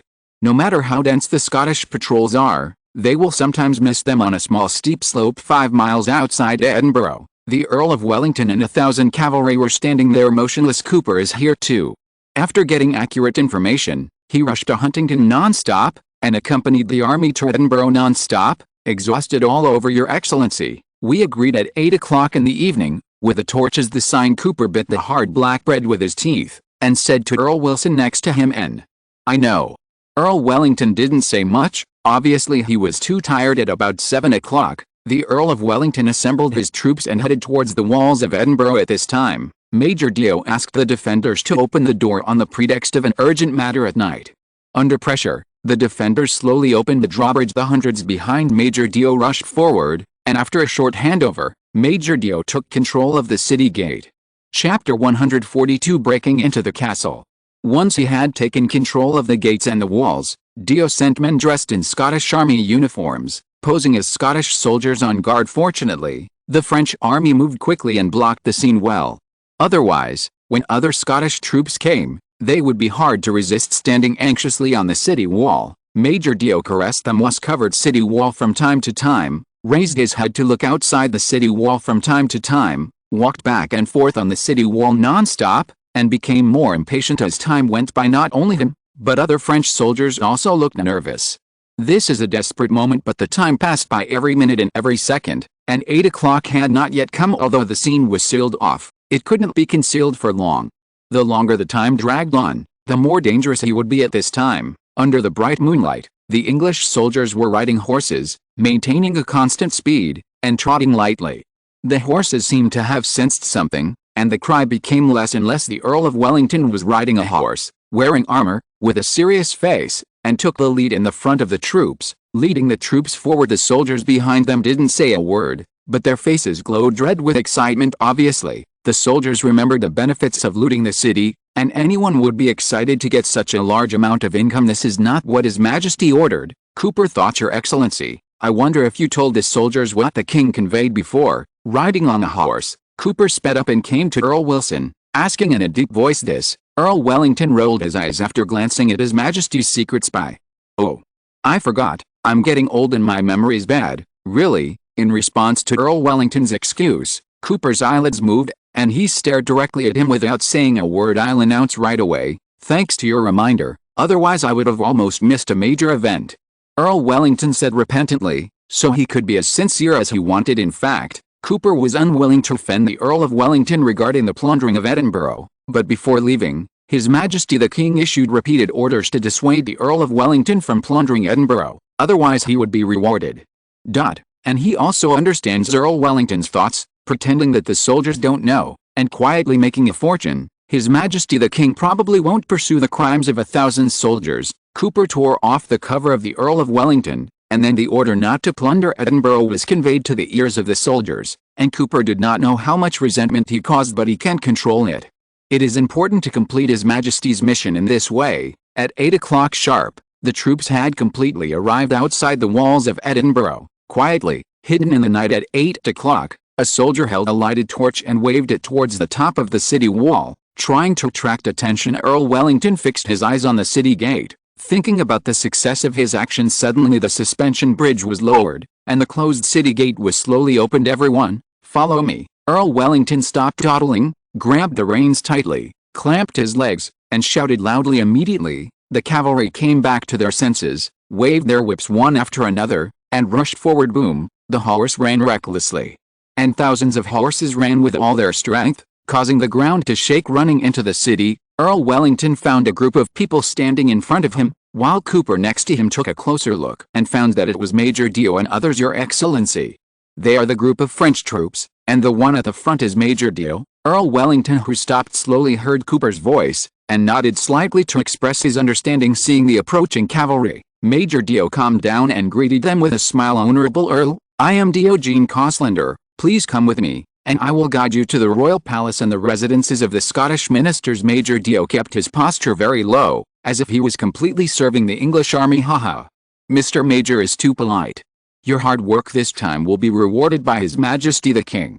I will call you Your Excellency the Baron soon." Earl Wellington smiled, and his tone was very polite then. "I will trouble you now, Your Excellency the Major." As soon as the Earl finished speaking, Major Dio was immediately elated, and his tone became more and more sincere. "It's just God's blessing. My credit is worthless." Immediately, Earl Wilson asked Major Dio to lead a horse to lead the way. Soon, a group of people came to the center of Edinburgh, a castle that is easy to defend but difficult to attack. Since the city of Edinburgh was established, defense has been its top priority, rather than London, which is known for its commercial prosperity. Therefore, in addition to sending 500 soldiers to capture the rest of the ministers, Earl Wilson took 1,000 French soldiers and 500 English cavalry to attack the royal castle together. As for why the French army was required to participate, the reason given by the Earl was that the English soldiers were all cavalry and were not good at siege. So Major Dio pinched his nose and ordered the French army to attack the castle together. Fortunately, the English army has been on the defensive for half a year, and the defense of the castle is not strict.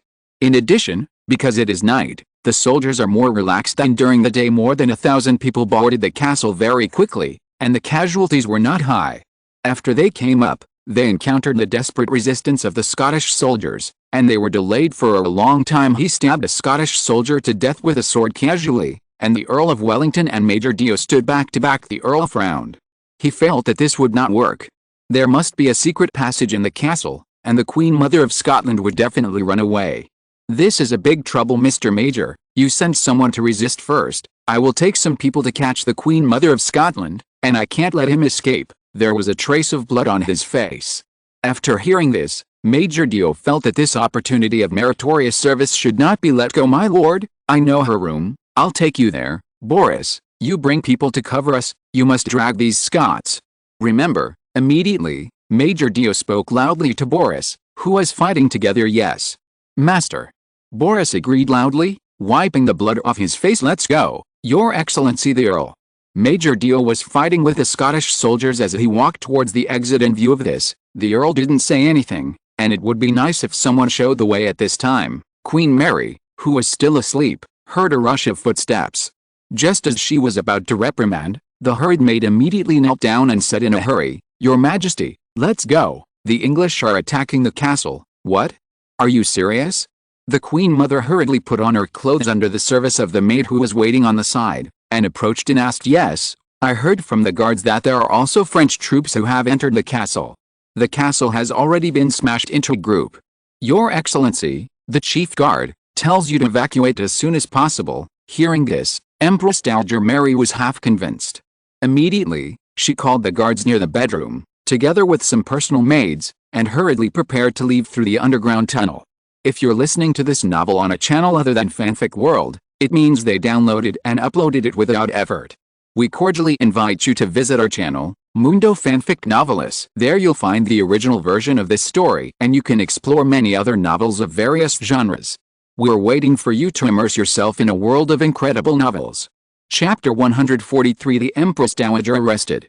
At this time, Dio and the Earl of Wellington supported each other and led dozens of sturdy soldiers to enter the castle to search for Queen Mary while boosting morale. The grim-faced middle-aged man in command of the Scottish Guard seemed to know the purpose. Keeping his eyes on the moving Earl Wilson, the head-like man turned his head and muttered to the guards wearing ethnic plaid skirts beside him, but Earl Wilson felt that the resisting Scottish army was becoming more and more brave, and blocked the exit position regardless of casualties. The constant shouting in the mouth of the Scottish Guards made Goldman Sachs more and more morale in the era of cold weapons. What the two armies want to see is basically morale.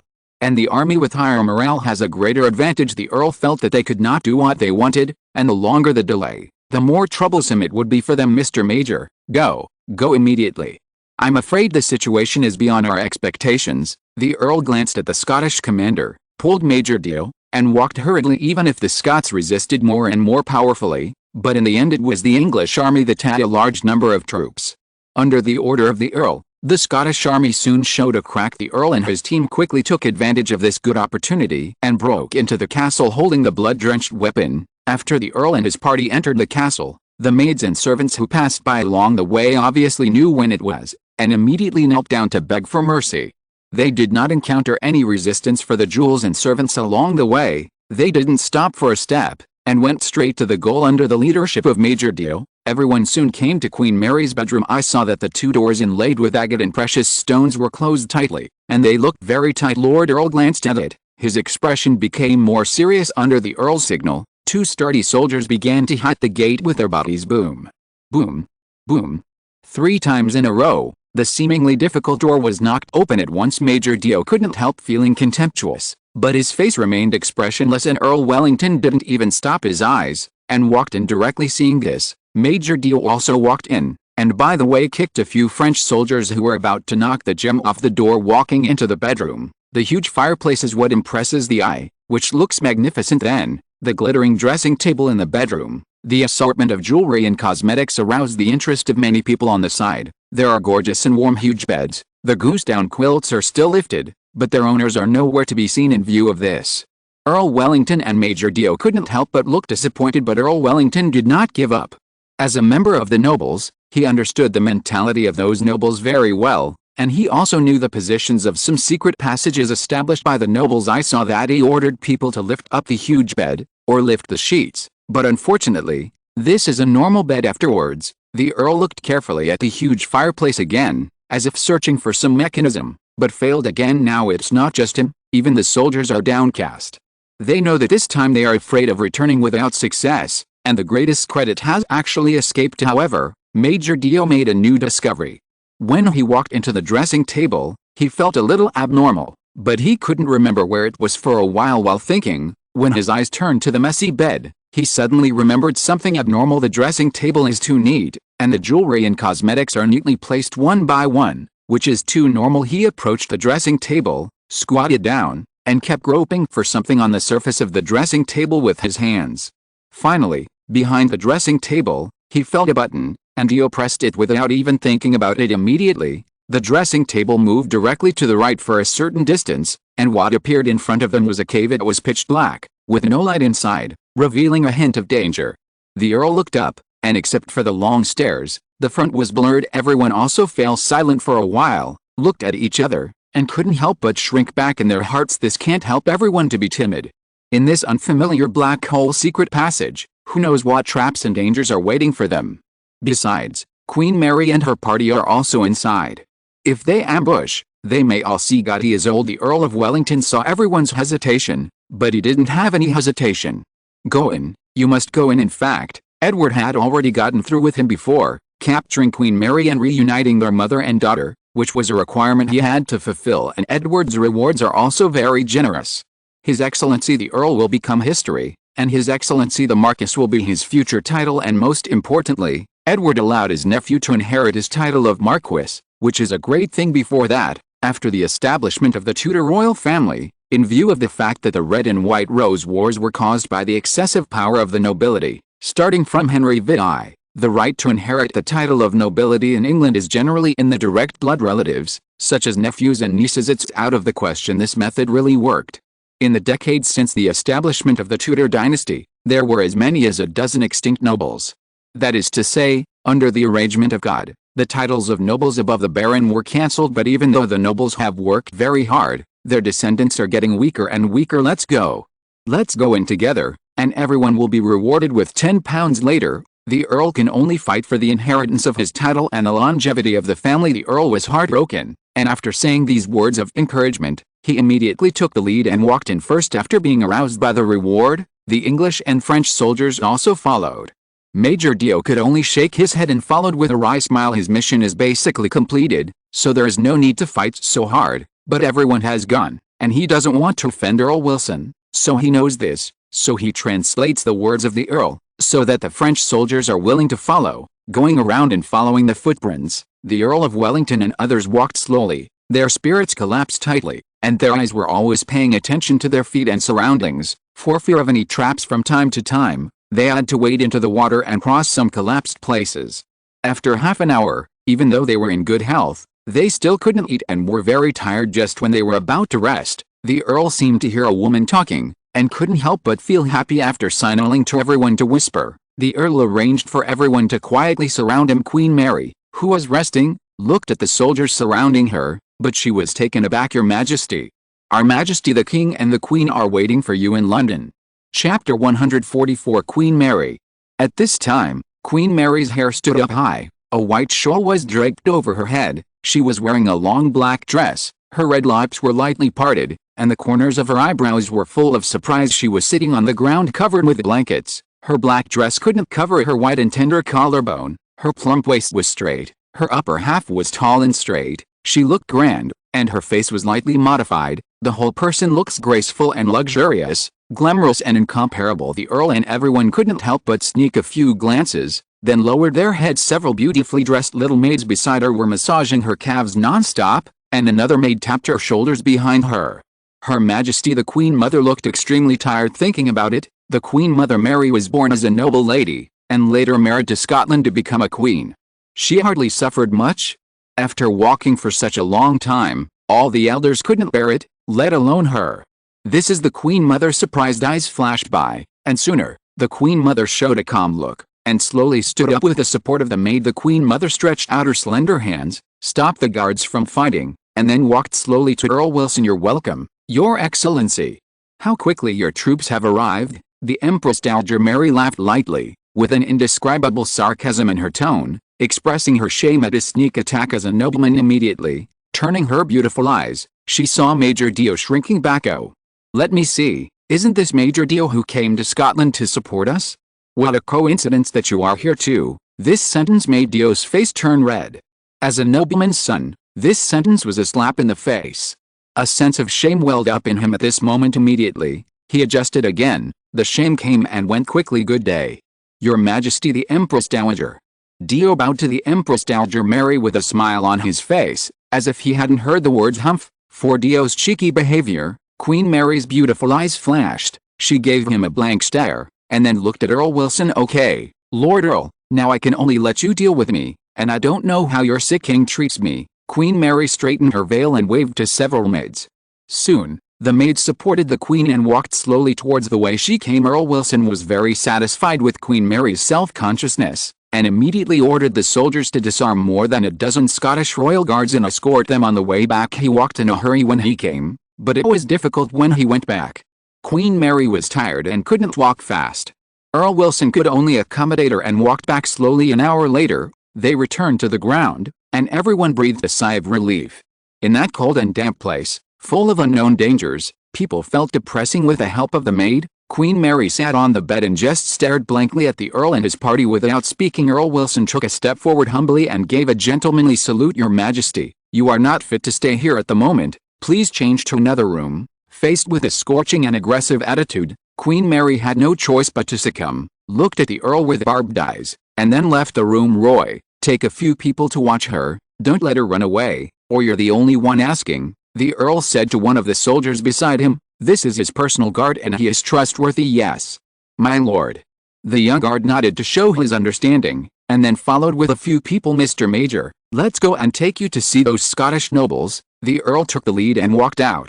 Major Dio nodded in astonishment and followed behind. After a while, everyone came to the wall of the castle, but the battle was over long ago. After they arrived, only corpses and bloodstains were left on the ground, but the French soldiers such as Boris and the soldiers of England were sitting on the ground at this time, panting. Some of the wounded soldiers were lying on the ground, howling unceasingly, hoping to ease the pain of the nearly 1,000 strong siege force. There were only more than 600 who could still stand up, and the rest were either dead or seriously injured, waiting to die wailing. At this time, there were hundreds of Scottish royal guards, all of whom went to see God, and none of them survived. Thinking about it, it was delusional for them to survive so desperately and cause so much damage. "Guys, follow me if you can walk," and open the gate of the castle. Together, walking on the suspension bridge, the aristocratic family members, women, children, and even the elderly were all escorted to the street, and no one dared to move. Of course, none of the soldiers dared to touch these nobles, which was a serious crime. The well-dressed nobles didn't panic too much. At most, they just lost some money, and their lives would not be in danger. This is the privilege of the nobles. However, the Lord Regent of Scotland, the Earl of Argyll, the heads of the 4 major families, and some members of the Scottish Parliament gathered together at this time to discuss how to get rid of the current predicament. Earl Wilson walked over with a smile on his face, and the nobles who were discussing enthusiastically felt that they stopped and looked at the approaching Earl Wilson with resentful eyes. "Good day, Lord Regent." "Good day, Earl Wilson." The two began to greet each other directly, and the others followed suit. The Scottish and English nobles are closely connected, they are direct and familiar with each other, and they greeted each other with a smile. "Your Excellency, don't you think it's shameful to attack Edinburgh at night?" After chatting for a while, Earl Allen blew his beard and stared, and asked righteously, "You can't say that. Special cases are treated special. Edinburgh is so well defended and easy to defend and difficult to attack. Otherwise, how could it be possible for me to catch up with you here?" Earl Wilson said disapprovingly. He didn't care at all what this matter would do to his reputation among the nobles, compared with his own family inheritance. "These are nothing. This is shameless." Earl Allen jumped to his feet angrily when he choked on such a sarcastic remark from Earl Wilson. Isn't this a mockery of his incompetence in governing? Edinburgh, known as the strong city, was attacked by him. The poor old Earl was very angry with him, and many nobles quickly comforted him, trying to calm him down. Chapter 145, News comes. Seeing Earl Allen lying in the arms of his servant, Earl Wellington felt a little guilty in his heart. Is it too much to treat such an old man?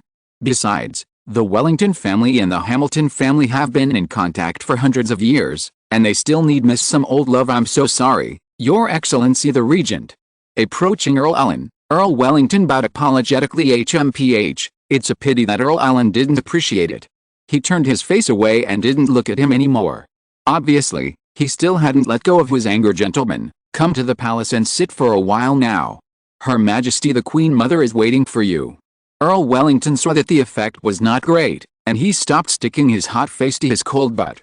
More and more nobles and ministers said, "As for your family members, they can return to their residences, but you will have to live in the palace for a while." The Earl raised his chin and said arrogantly to a group of Scottish ministers and nobles. Different from how he treated Earl Allen, Wellington felt that these people in front of him were not qualified to be symmetrical with him, so he could be as arrogant as his tone was, and as much as his expression deserved a beating for such unfair treatment. Everyone secretly hated in their hearts, so they could only endure it silently in their hearts, with apologetic smiles on their faces. They are just prisoners now. It was already midnight in Edinburgh at this time, the moon was dim, and the night wind was blowing everywhere, making the Earl, who was just sweating, feel a little cold. The temperature at night is a bit low. In order to prevent these noble gentlemen from getting sick, the Earl can only urge them, "Okay, don't make it look like life and death, everyone.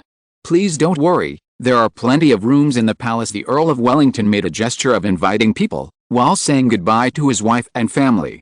The nobles could only bite the bullet and walk towards the royal castle. Under the care of the English soldiers, arrange someone to occupy the city gate immediately, and don't let those French occupy it. Guarding the nobles on the side was Raymond Robert, who had been in command of the cavalry. He was also a son of a nobleman. His father was a baron from Lincolnshire.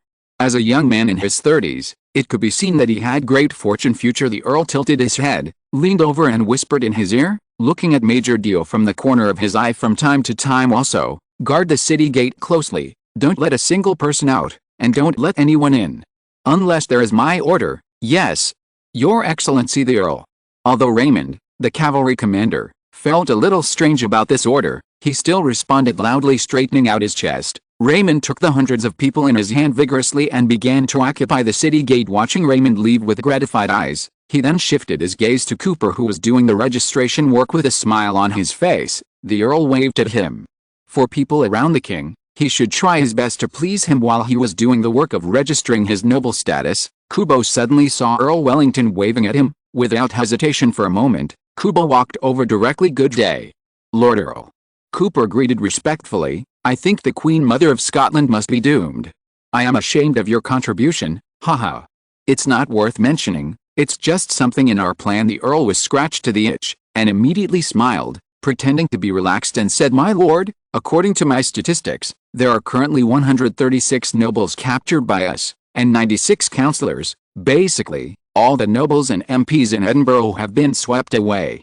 It can be said that with these people, Scotland is basically up to us to choose." After chatting for a few words, Cooper began to report his statistical results, which seemed very satisfactory. Sure enough, after listening, Earl Wellington immediately raised his eyebrows, opened his mouth, and couldn't close his smile. "Oh, that's very satisfying, Mr. Cooper, well done." After casually complimenting Quackip, Earl Wellington finally remembered his purpose. "Mr. Cooper, please inform His Majesty the King immediately that we have successfully completed the mission and ask him to move to Edinburgh." "Yes, Lord Earl." Cooper replied with some embarrassment when he remembered that he still had such a task. The Earl looked at Cooper, who was leaving, and then at the somewhat dawdling Scottish nobleman, and immediately shook his head. Cooper left the team slowly, turned 7 times and 8 times, passed one alley after another, and then came to the back door of an ordinary residential yard by a ghost, and knocked on it with his hand. Soon, the dwellings were lit up, as if oil lamps were lit. A strong footstep slowly approached the back door, and a man's voice came from inside the door. "Who are you? Who are you looking for?" "I'm angel number 68, looking for angel number 6. Cooper knew that this was a secret signal, so he answered his own word casually. Crack! The small wooden door in the backyard was opened immediately, and a typical Scottish man appeared in front of Cooper. Brown and macy long hair, red rosacea, exuberant chest hair and beard, coupled with a typical Scottish dress, Scottish checkered kilt, just like a Scotsman. In fact, he is indeed Scottish and a member of Dark Blade Development, and nothing is impossible when faced with a lot of money. "Hey, Gary, are you okay?" Cooper asked with concern, looking at Gary, who was walking staggeringly. "No, it's nothing, it's a small matter. I drank too much today, I'm used to it." Gary, who was a little awkward to speak, said indifferently, then ignored Cooper, and went back to sleep by himself. Cooper shook his head with a smile, ignored Gary, who was walking undrifting, and went straight to the backyard, and walked to his pigeon coop. After Gary got Dark Blade's support, he bought this rather large yard, and rented out a few rooms by the way. At this time, Cooper came here as a lessor. In fact, the people who rent here are all Dark Blade people, and this is one of their main strongholds in Edinburgh. When I came to a pigeon coop the size of a cabinet, I lifted the black cloth covering it, and the sound of pigeons chirping instantly resounded throughout the yard. After feeding a little more food and water, the 3 pigeons calmed down. I took out a pen and paper from the room, and wrote on a small strip, "Successfully completed." After these few words, I rewritten 2 sheets, a total of 3 sheets only. Then did Cooper slowly pick out one, rolled the long strip into a ball, and stuffed it into the small cylinder at the pigeon's feet. After that, all 3 pigeons flew to London with a mission. Chapter 146. To Edinburgh. Edinburgh is 410 miles away from London, which is 656 kilometers. For homing pigeons, it can fly 90 to 140 kilometers per hour. If you keep a constant speed, it takes less than 6 hours. The carrier pigeons all flew back to the Dark Blade headquarters in London. The leader of the Dark Blade, Guy, who got the news, didn't dare to delay for a moment, and rode his horse, galloping quickly on the streets of London. At this time, the sky in London has already brightened, and various shops have begun to operate for a day. The road is also dotted with many pedestrians. Seeing such presumptuous horse riders, they all give way in fear. Fortunately, the renovated London streets are very wide, otherwise they will suffer. The distance was not far, and after Gay accelerated, he arrived at Whitehall Palace in less than 5 minutes. The maid was very angry, and directly let the king's close minister into the Whitehall Palace, and sent someone to report. After getting Edward's permission, Guy really walked into the backyard and came to Edward's side. At this time, Edward was running in the morning, slowly running around the small yard. This body has been sick and weak since he was a child. Edward is not willing to be like history. He went to see God in his teens without a wife, therefore, he does running, sit-ups and other exercises every day, especially running, which is necessary every day, and his body gradually improves day by day. And behind his buttocks, the little Queen Lolita Marie followed, her two chubby little faces flickered, looking extremely cute. Little Lolita has two upturned braids today. The red hair color gives people a sense of enthusiasm. On the braids, there is a small bell given to her by Edward. It jingles when she moves. When she runs, it will ring. Non-stop. Very interesting. Edward ran nearly 20 laps, estimated to be 4 kilometers, and then stopped, and little Lolita also stopped, looking at Edward longingly. Don't look at me, yours hasn't arrived yet. There are still 2 laps, come on. Edward patted the little Lolita's fleshy butt, with a gloating expression on his face. HMPH, brother Edward will bully me. Little Lolita continued to run, panting after she finished speaking, with a proud expression on her face, which seemed to indicate that such a distance would not hinder her. Edward smiled and expressed his satisfaction with his training methods. He believed that he had helped little Lolita develop perseverance. Then I started stretching exercises. I just finished running and needed to let my body relax at this time. He also saw Commander Gay with an anxious expression on his face. He felt something important happened in his heart, so he walked over immediately. Seeing Edward approaching, Guy was overjoyed and said, "Your Majesty, according to the news from Edinburgh, Edinburgh has been completely occupied by the Earl of Wellington with the help of the French army. All the Scottish nobles, including the Queen Mother, have basically been wiped out. Congratulations, Your Majesty. I'm afraid the King of Scotland will be added to your prefix." Guy spoke quickly, and Edward took a while to fully understand that Scotland had become his own bowl of meat. Great joy welled up in Edward's heart, and there was also a joyful expression on his face. Lucy, hurry up and notify the Privy Council to hold an emergency meeting. Edward loudly ordered his little maid, and in order to vent his anger, he ran to little Laurie and hugged her. He kissed her delicate face vigorously, with more than a dozen mouthfuls, making the little Lolita drool all over his face. "Ooh, brother it is." Little Lolita couldn't break free from Edward's embrace. She just looked at him with aggrieved eyes. Edward heard the voice, and then reacted, rubbed the little Lolita's soft butt, and then let her go. "Mary, we are happy to see your mother." Edward hurriedly changed the topic, and with a bright smile, he said to the little Lolita, who was always wiping her saliva, "Really? I'm so happy.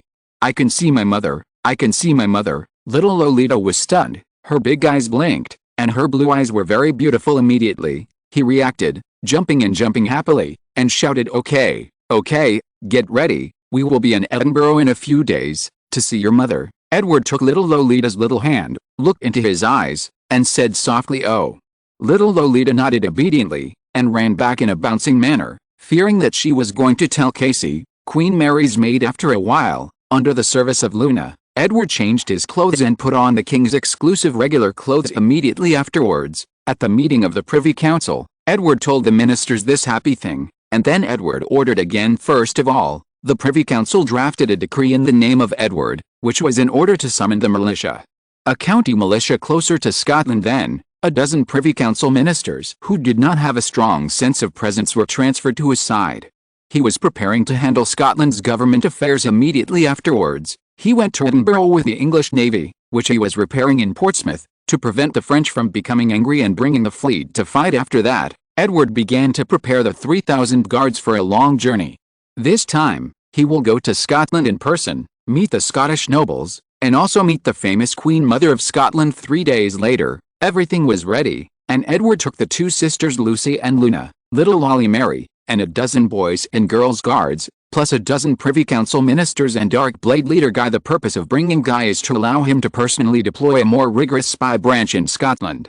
By the way, he will command the various members of the Dark Blade in Scotland to see if there is any help. The 3,000 strong guards and more than 2,000 civilians from around London came to help deliver food, grass and equipment under the inducement of Edward's heavy profit. Why use money? Because Edward's annual service time has been overdrawn, so only can pay to hire. This is a lot of money. Fortunately, the Huntsman sent the first deposit a few days ago, £100,000. Otherwise, Edward might have to sell the religious property confiscated by the Reformation like his father Henry VIII.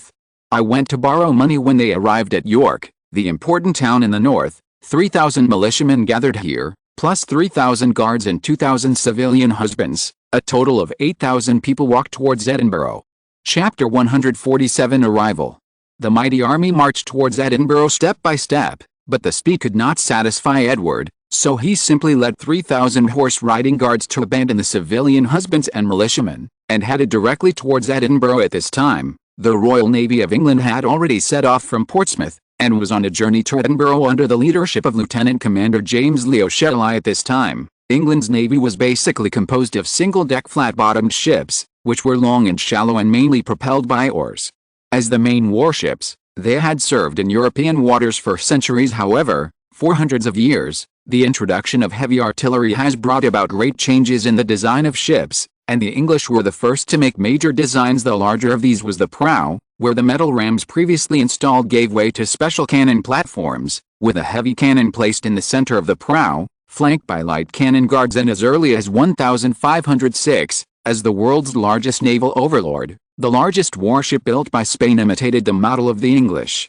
An iron gun weighing 4 tons was installed on the middle side, and 2 wings were installed. A light cannon weighing about 2 tons, and a small cannon just over 1 ton. These guns fired stone balls, but by the 1530s they were replaced by bronze cannons firing metal projectiles. The most important feature of all current single-deck flat-bottomed boats is that they have a medium-side main gun, 2 to 4 other heavy guns and some lethal light guns as wings on both sides became a norm. As the largest warship in England, the Sovereign has always been the center warship of the English Navy, so this time Major James personally sits in charge. The English Navy began with Henry VIII, the founding monarch of the Tudor dynasty, and then expanded after Henry VIII. At this time, England had more than 60 warships of various types.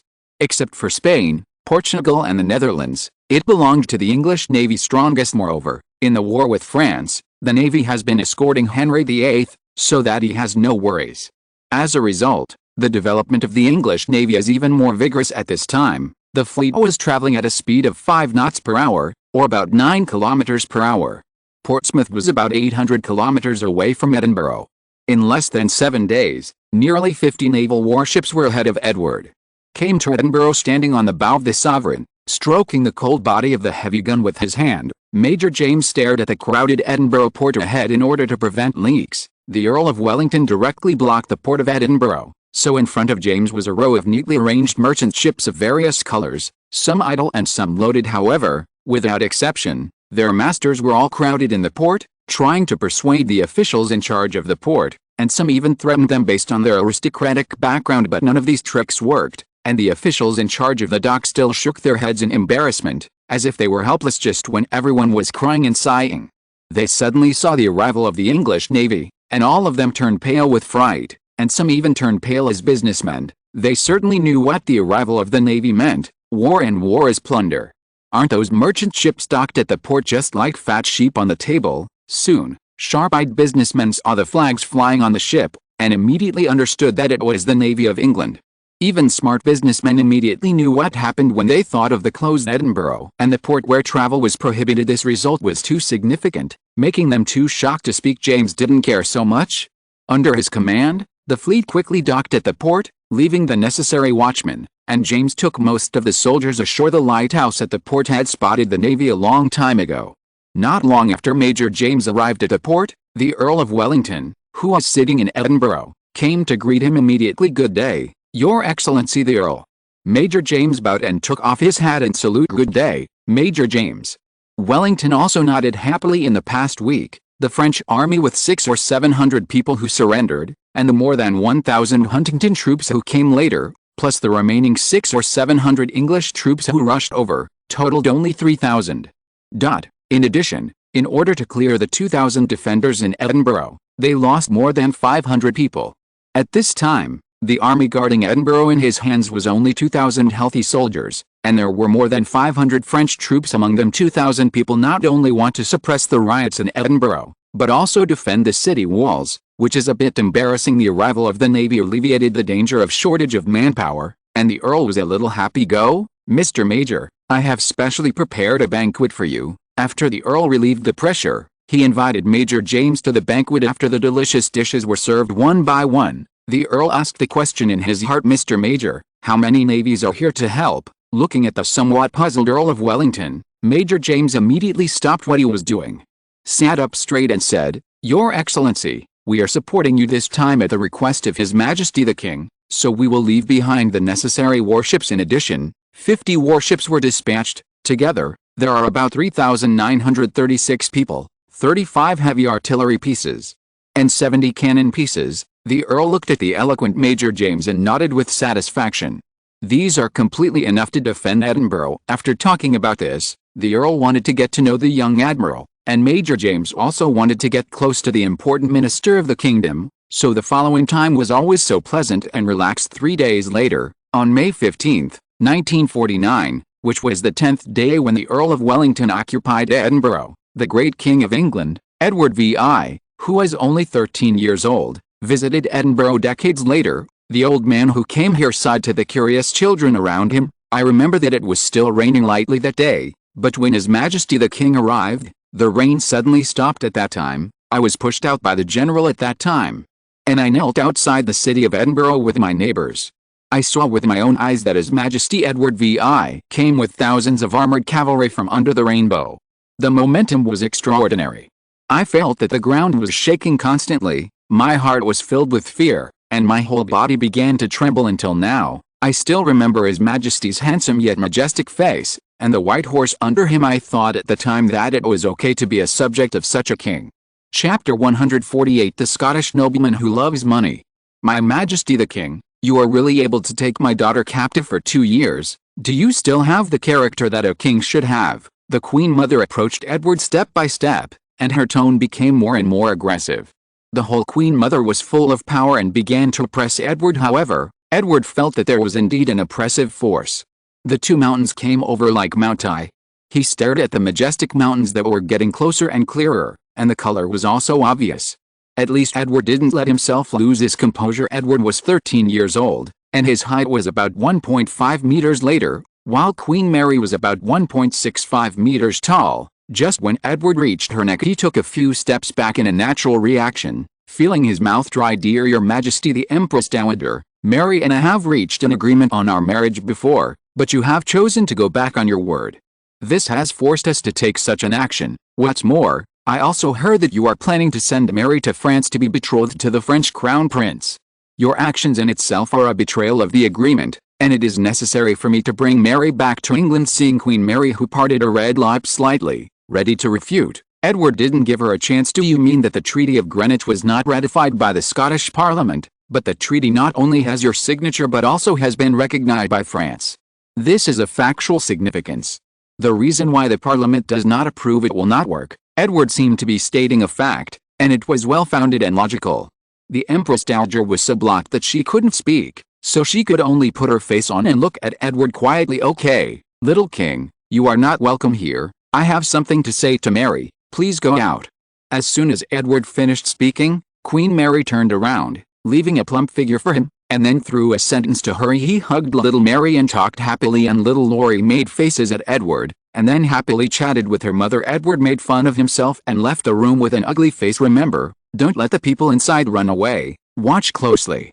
Looking at the guards who were standing still, Edward ordered in a deep voice, and then led the team to meet the Scottish ministers walking on the road. Edward thought about the reasons for England and Scotland and history. According to people's fixed thinking, if the Stuart royal family settled in England, then Scotland and England should be regarded as merged, but in fact, this is not the case. The two countries share the same monarch and have the same royal family, but they each have a parliament and a privy council. They maintain independent positions in politics, religion, law, and economy. Moreover, after the Glorious Revolution, the Scots also joined hands with the French from time to time to plot against England. But later, there was an opportunity for merger. In 1695, the Scots established the Scottish Trading Company to Africa and the East and West Indies. Shortly thereafter, the Darien scheme for the colonization of the Central American Isthmus was adopted by the company. Darien is located in the present-day Panama Canal area, which guards North and South America. The vision of this plan is to establish a colony on the isthmus, making it a commercial transit point connecting the Pacific Trade Circle and the Atlantic Trade Circle. In the spring of 1696, the propertied classes in places such as Edinburgh and Glasgow, as well as most of the aristocrats, poured all their money into this venture. In July 1698, The Scottish Company's colonial fleet set sail full of the hope of the whole country, arrived at the destination the next year and successfully established settlements, and the whole country was full of joy. But then, disasters followed. The isthmus area was densely forested and rivers crisscrossed, making it difficult to open up trade routes.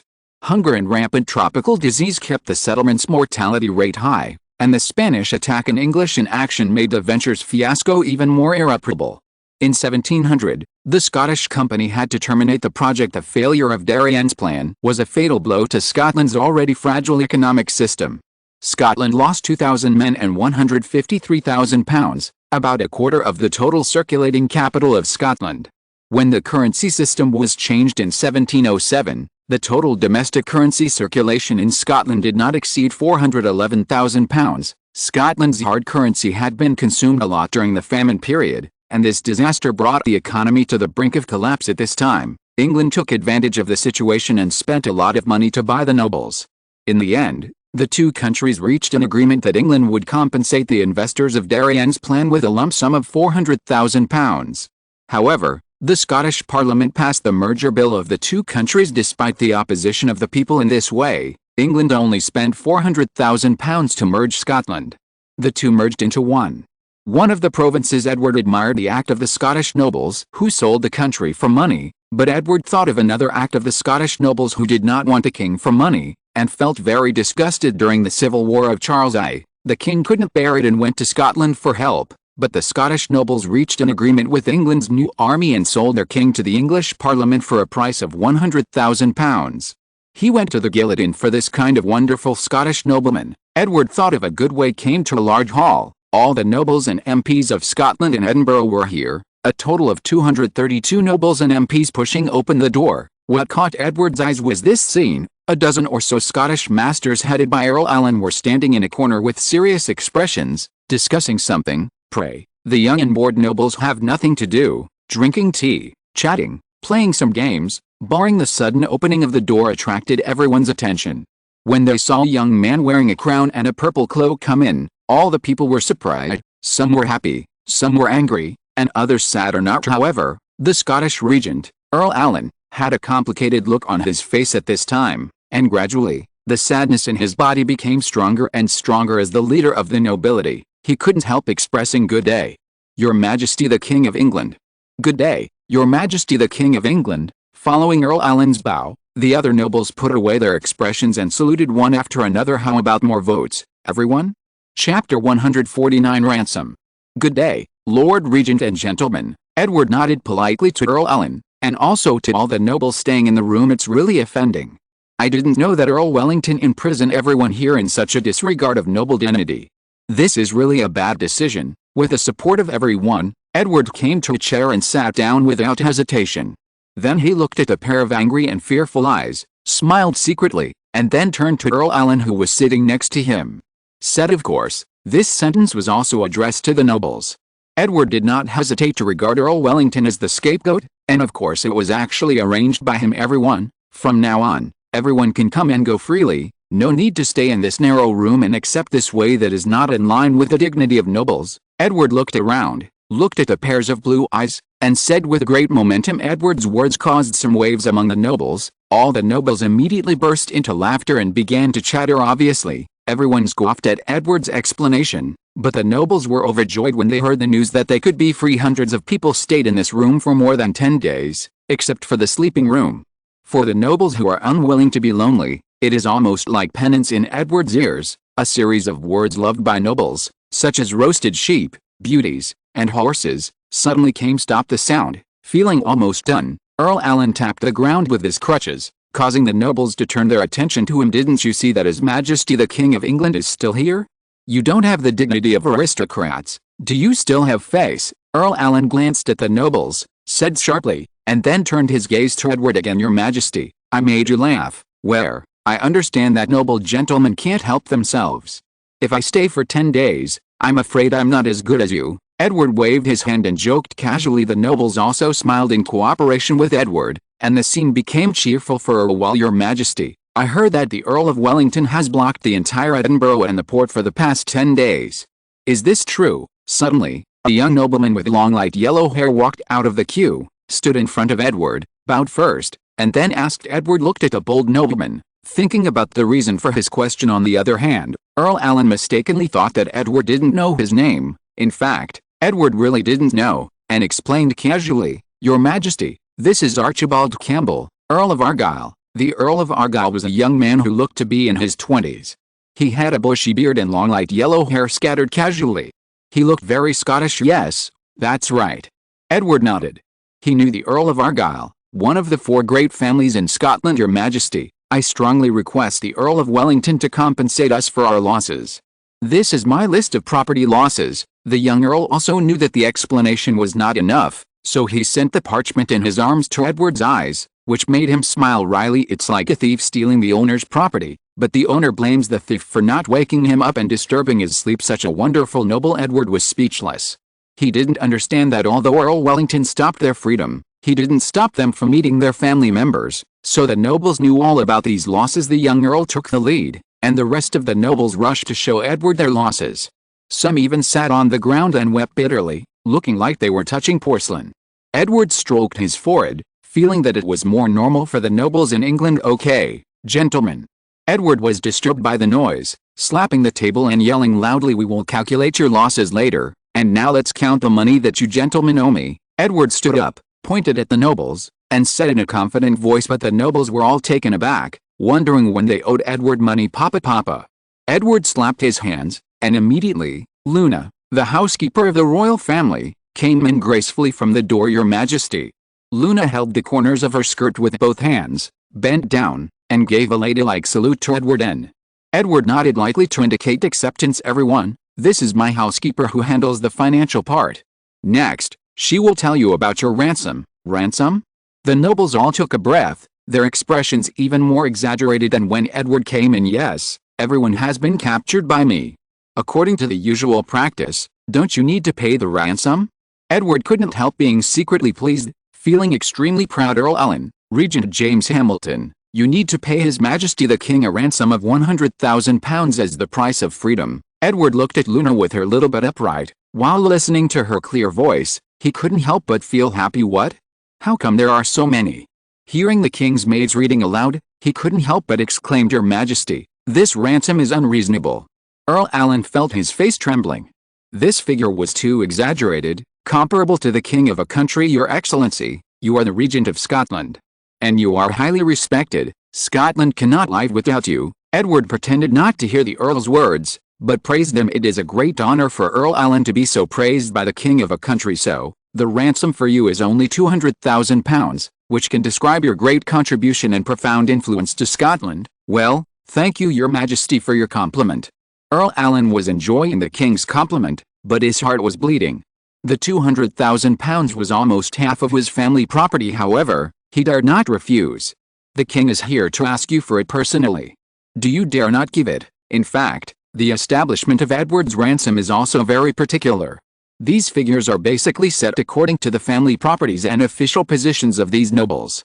The figures are about the 6th or 7th floor of their family properties. As for the source of information, Darkblade's infiltration in the past few years and the search of successive kings of England have everything that one expects to find. Minister of the Privy Council, Archibald Campbell, 5th Earl of Argyll, you need to pay the king a ransom of £190,000 Minister of the Privy Council, Adolph Lennox, Earl of Lennox, Minister of the Royal Treasury, you need to pay a ransom of £190,000. Then, Luna spent more than half an hour reading the ransom amounts of all the nobles, and almost all the nobles' faces were ashamed. In total, after calculation, all the Scottish nobles owe Edward a total of £2.98 million, which is almost 10 years of taxes in England. Oh, I forgot to remind everyone, when you pay the ransom, don't include the property in the area south of Edinburgh. It already belongs to me. Edward did not forget to sprinkle salt when the nobles were heartbroken.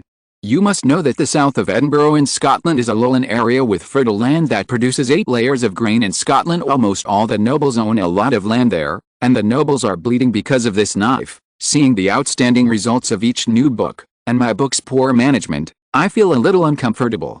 If you have nothing to do after subscribing, you can also vote or something to accumulate popularity. Chapter 150 Negotiation. Your Majesty, you must understand that although the Earl of Wellington has occupied the lowlands, He has no right to freeze our property. Earl Alan, who had been immersed in the king's praise, couldn't sit still after hearing Edward's supplement at this time.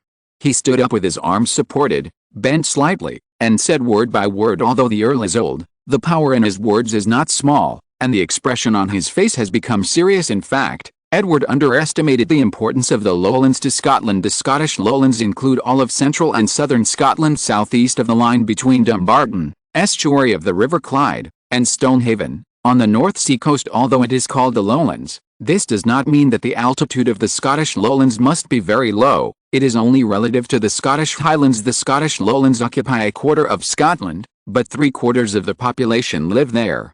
These people are basically places where Cade and English people live together. It can be said that it is the essence of Scotland. If, according to Edward's meaning, these all belong to England, then Scotland is no different from a subjugated country, and the nobles can only live with the barbarians in the Highlands. These are definitely not what these nobles want, and it is impossible for them to agree. My lord, this is beyond your control. Edward turned his head when he heard these words, looked at the trembling Earl Alan, smiled contemptuously, and said in a teasing tone afterwards, seeing everyone in the room standing behind Earl Alan, declaring their support for Earl Alan, a great pressure rushed towards Edward. Moreover, among them, there were many nobles who were close to England and stood on Earl Alan's side with a clear-cut stand, and remained silent even if they have great interest disputes with England. Once someone touches their fundamental interests, even the king, they will resist without fear. On the other hand, the ladylike Luna was a little panicked. She looked at her master, wanting to see how he would deal with these Scots who relied on their numbers. However, the guards beside Edward picked up the long swords around their waists and surrounded Edward, looking alert, and Edward did not stop him. Facing the unanimous pressure of more than 200 people, and this uniting force created by himself, Edward was not afraid, as if he didn't see it, and drank his tea on his own. He felt that he was very calm, but in the eyes of the Scottish nobles, Chilulu ignored them and didn't take them seriously. To the nobles, this was a direct slap in the face, so hundreds of silent nobles started talking in various ways, for a while forgetting the fact that they were still captives. But Edward felt that it was necessary to remind them, gentlemen, it seems that you still don't know your current identities. Please remember, you are all my captives now, a captive without any freedom, and your lives are all in my hands. I just need to move a thought, and I can send you to God. Edward seemed to be joking, and spoke slowly, but all the nobles broke out in a cold sweat, and some of them finally understood their situation. However, at this time, there are still people who are unwilling to be in this passive position. My lord, although we can't resist you now, don't forget that France is our ally, and it won't let you succeed. When the French army arrives, we will work together with the French army. You should go back to England, you hypocritical Englishman. You are not welcome in Scotland. Edward heard the sound and turned his head to see that it was a middle-aged nobleman with light red hair and a big belly, standing in the crowd, spitting and shouting loudly, with a look of contempt on his face. Oh, really? I'm so scared to death, Edward said timidly with a frightened expression on his face. Ha ha ha. This gentleman, I don't know what will happen to me after the French come, but I can tell you clearly now that you will die very ugly soon. Edward ignored the idiot nobleman, and sat back with a smile on his lips. Come here, take this gentleman down and let him meet God happily. As soon as Edward said this, the people around the light red nobleman immediately dispersed, keeping away from him, for fear of causing trouble to the fish in the pond. Yes, your majesty. Soon, some guards took the terrified nobleman down, dragging him by the arm like a dead pig, dragging him away from the ground. Oh, by the way, find a good place to bury him directly. Don't let his corpse be exposed in the wilderness. Nobles can't be humiliated. Just as the guards dragged the nobleman who was soft into a ball of meat out of the room, Edward added one sentence, but the hopeful eyes of the meatball nobleman, who thought that Edward would change his words and survive, suddenly disappeared, and his face was ashen. And those clamoring nobles and councillors suddenly stopped, and looked at Edward worriedly, and the color of fear began to appear in their eyes. Of course, I will not be executed without guilt. A judge will sentence him later, Edward said quietly with a thoughtful expression on his face. Oh, by the way, Mr. Earl, what do you say about the crime of attacking the king and contempt and insulting the king? Edward then asked Earl Alan with a naive look on his face. Of course, it's up to you to decide how to do it. Earl Alan twitched a corner of his mouth, with a constipated expression on his face. Your Excellency Earl, you also agree to do this. It seems that you also hate this kind of stuff. It is an embarrassment to the Scottish nobles. With a resentful expression on his face, Edward began to complain to the Scottish nobles. Hearing this, although the nobles were expressionless, they cursed shamelessly and filled with resentment. But now they didn't dare, and the momentum they had accumulated disappeared as the nobleman was dragged away. They didn't expect that Edward would be so ignorant of the customary rules among nobles, and even so shameless. Facing such a king, they could no longer think of fighting, and no one wanted to be accused of a crime and go to God. Seeing that many nobles were intimidated by him and kept silent, Edward was satisfied. Look at what he looked like when he first came in. When the nobles saw him coming, at most they had expressions of surprise on their faces, without any fear at all.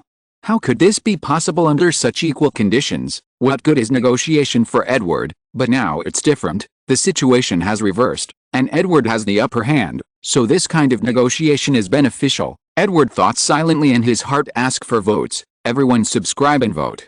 End of this chapter. Thank you very much for reaching the end. Don't forget to like. Looking for more exclusive content and immediate access? Subscribe to our Patreon. Remember, every like, subscription, or donation encourages us to continue. Thanks to everyone. See you in the next video.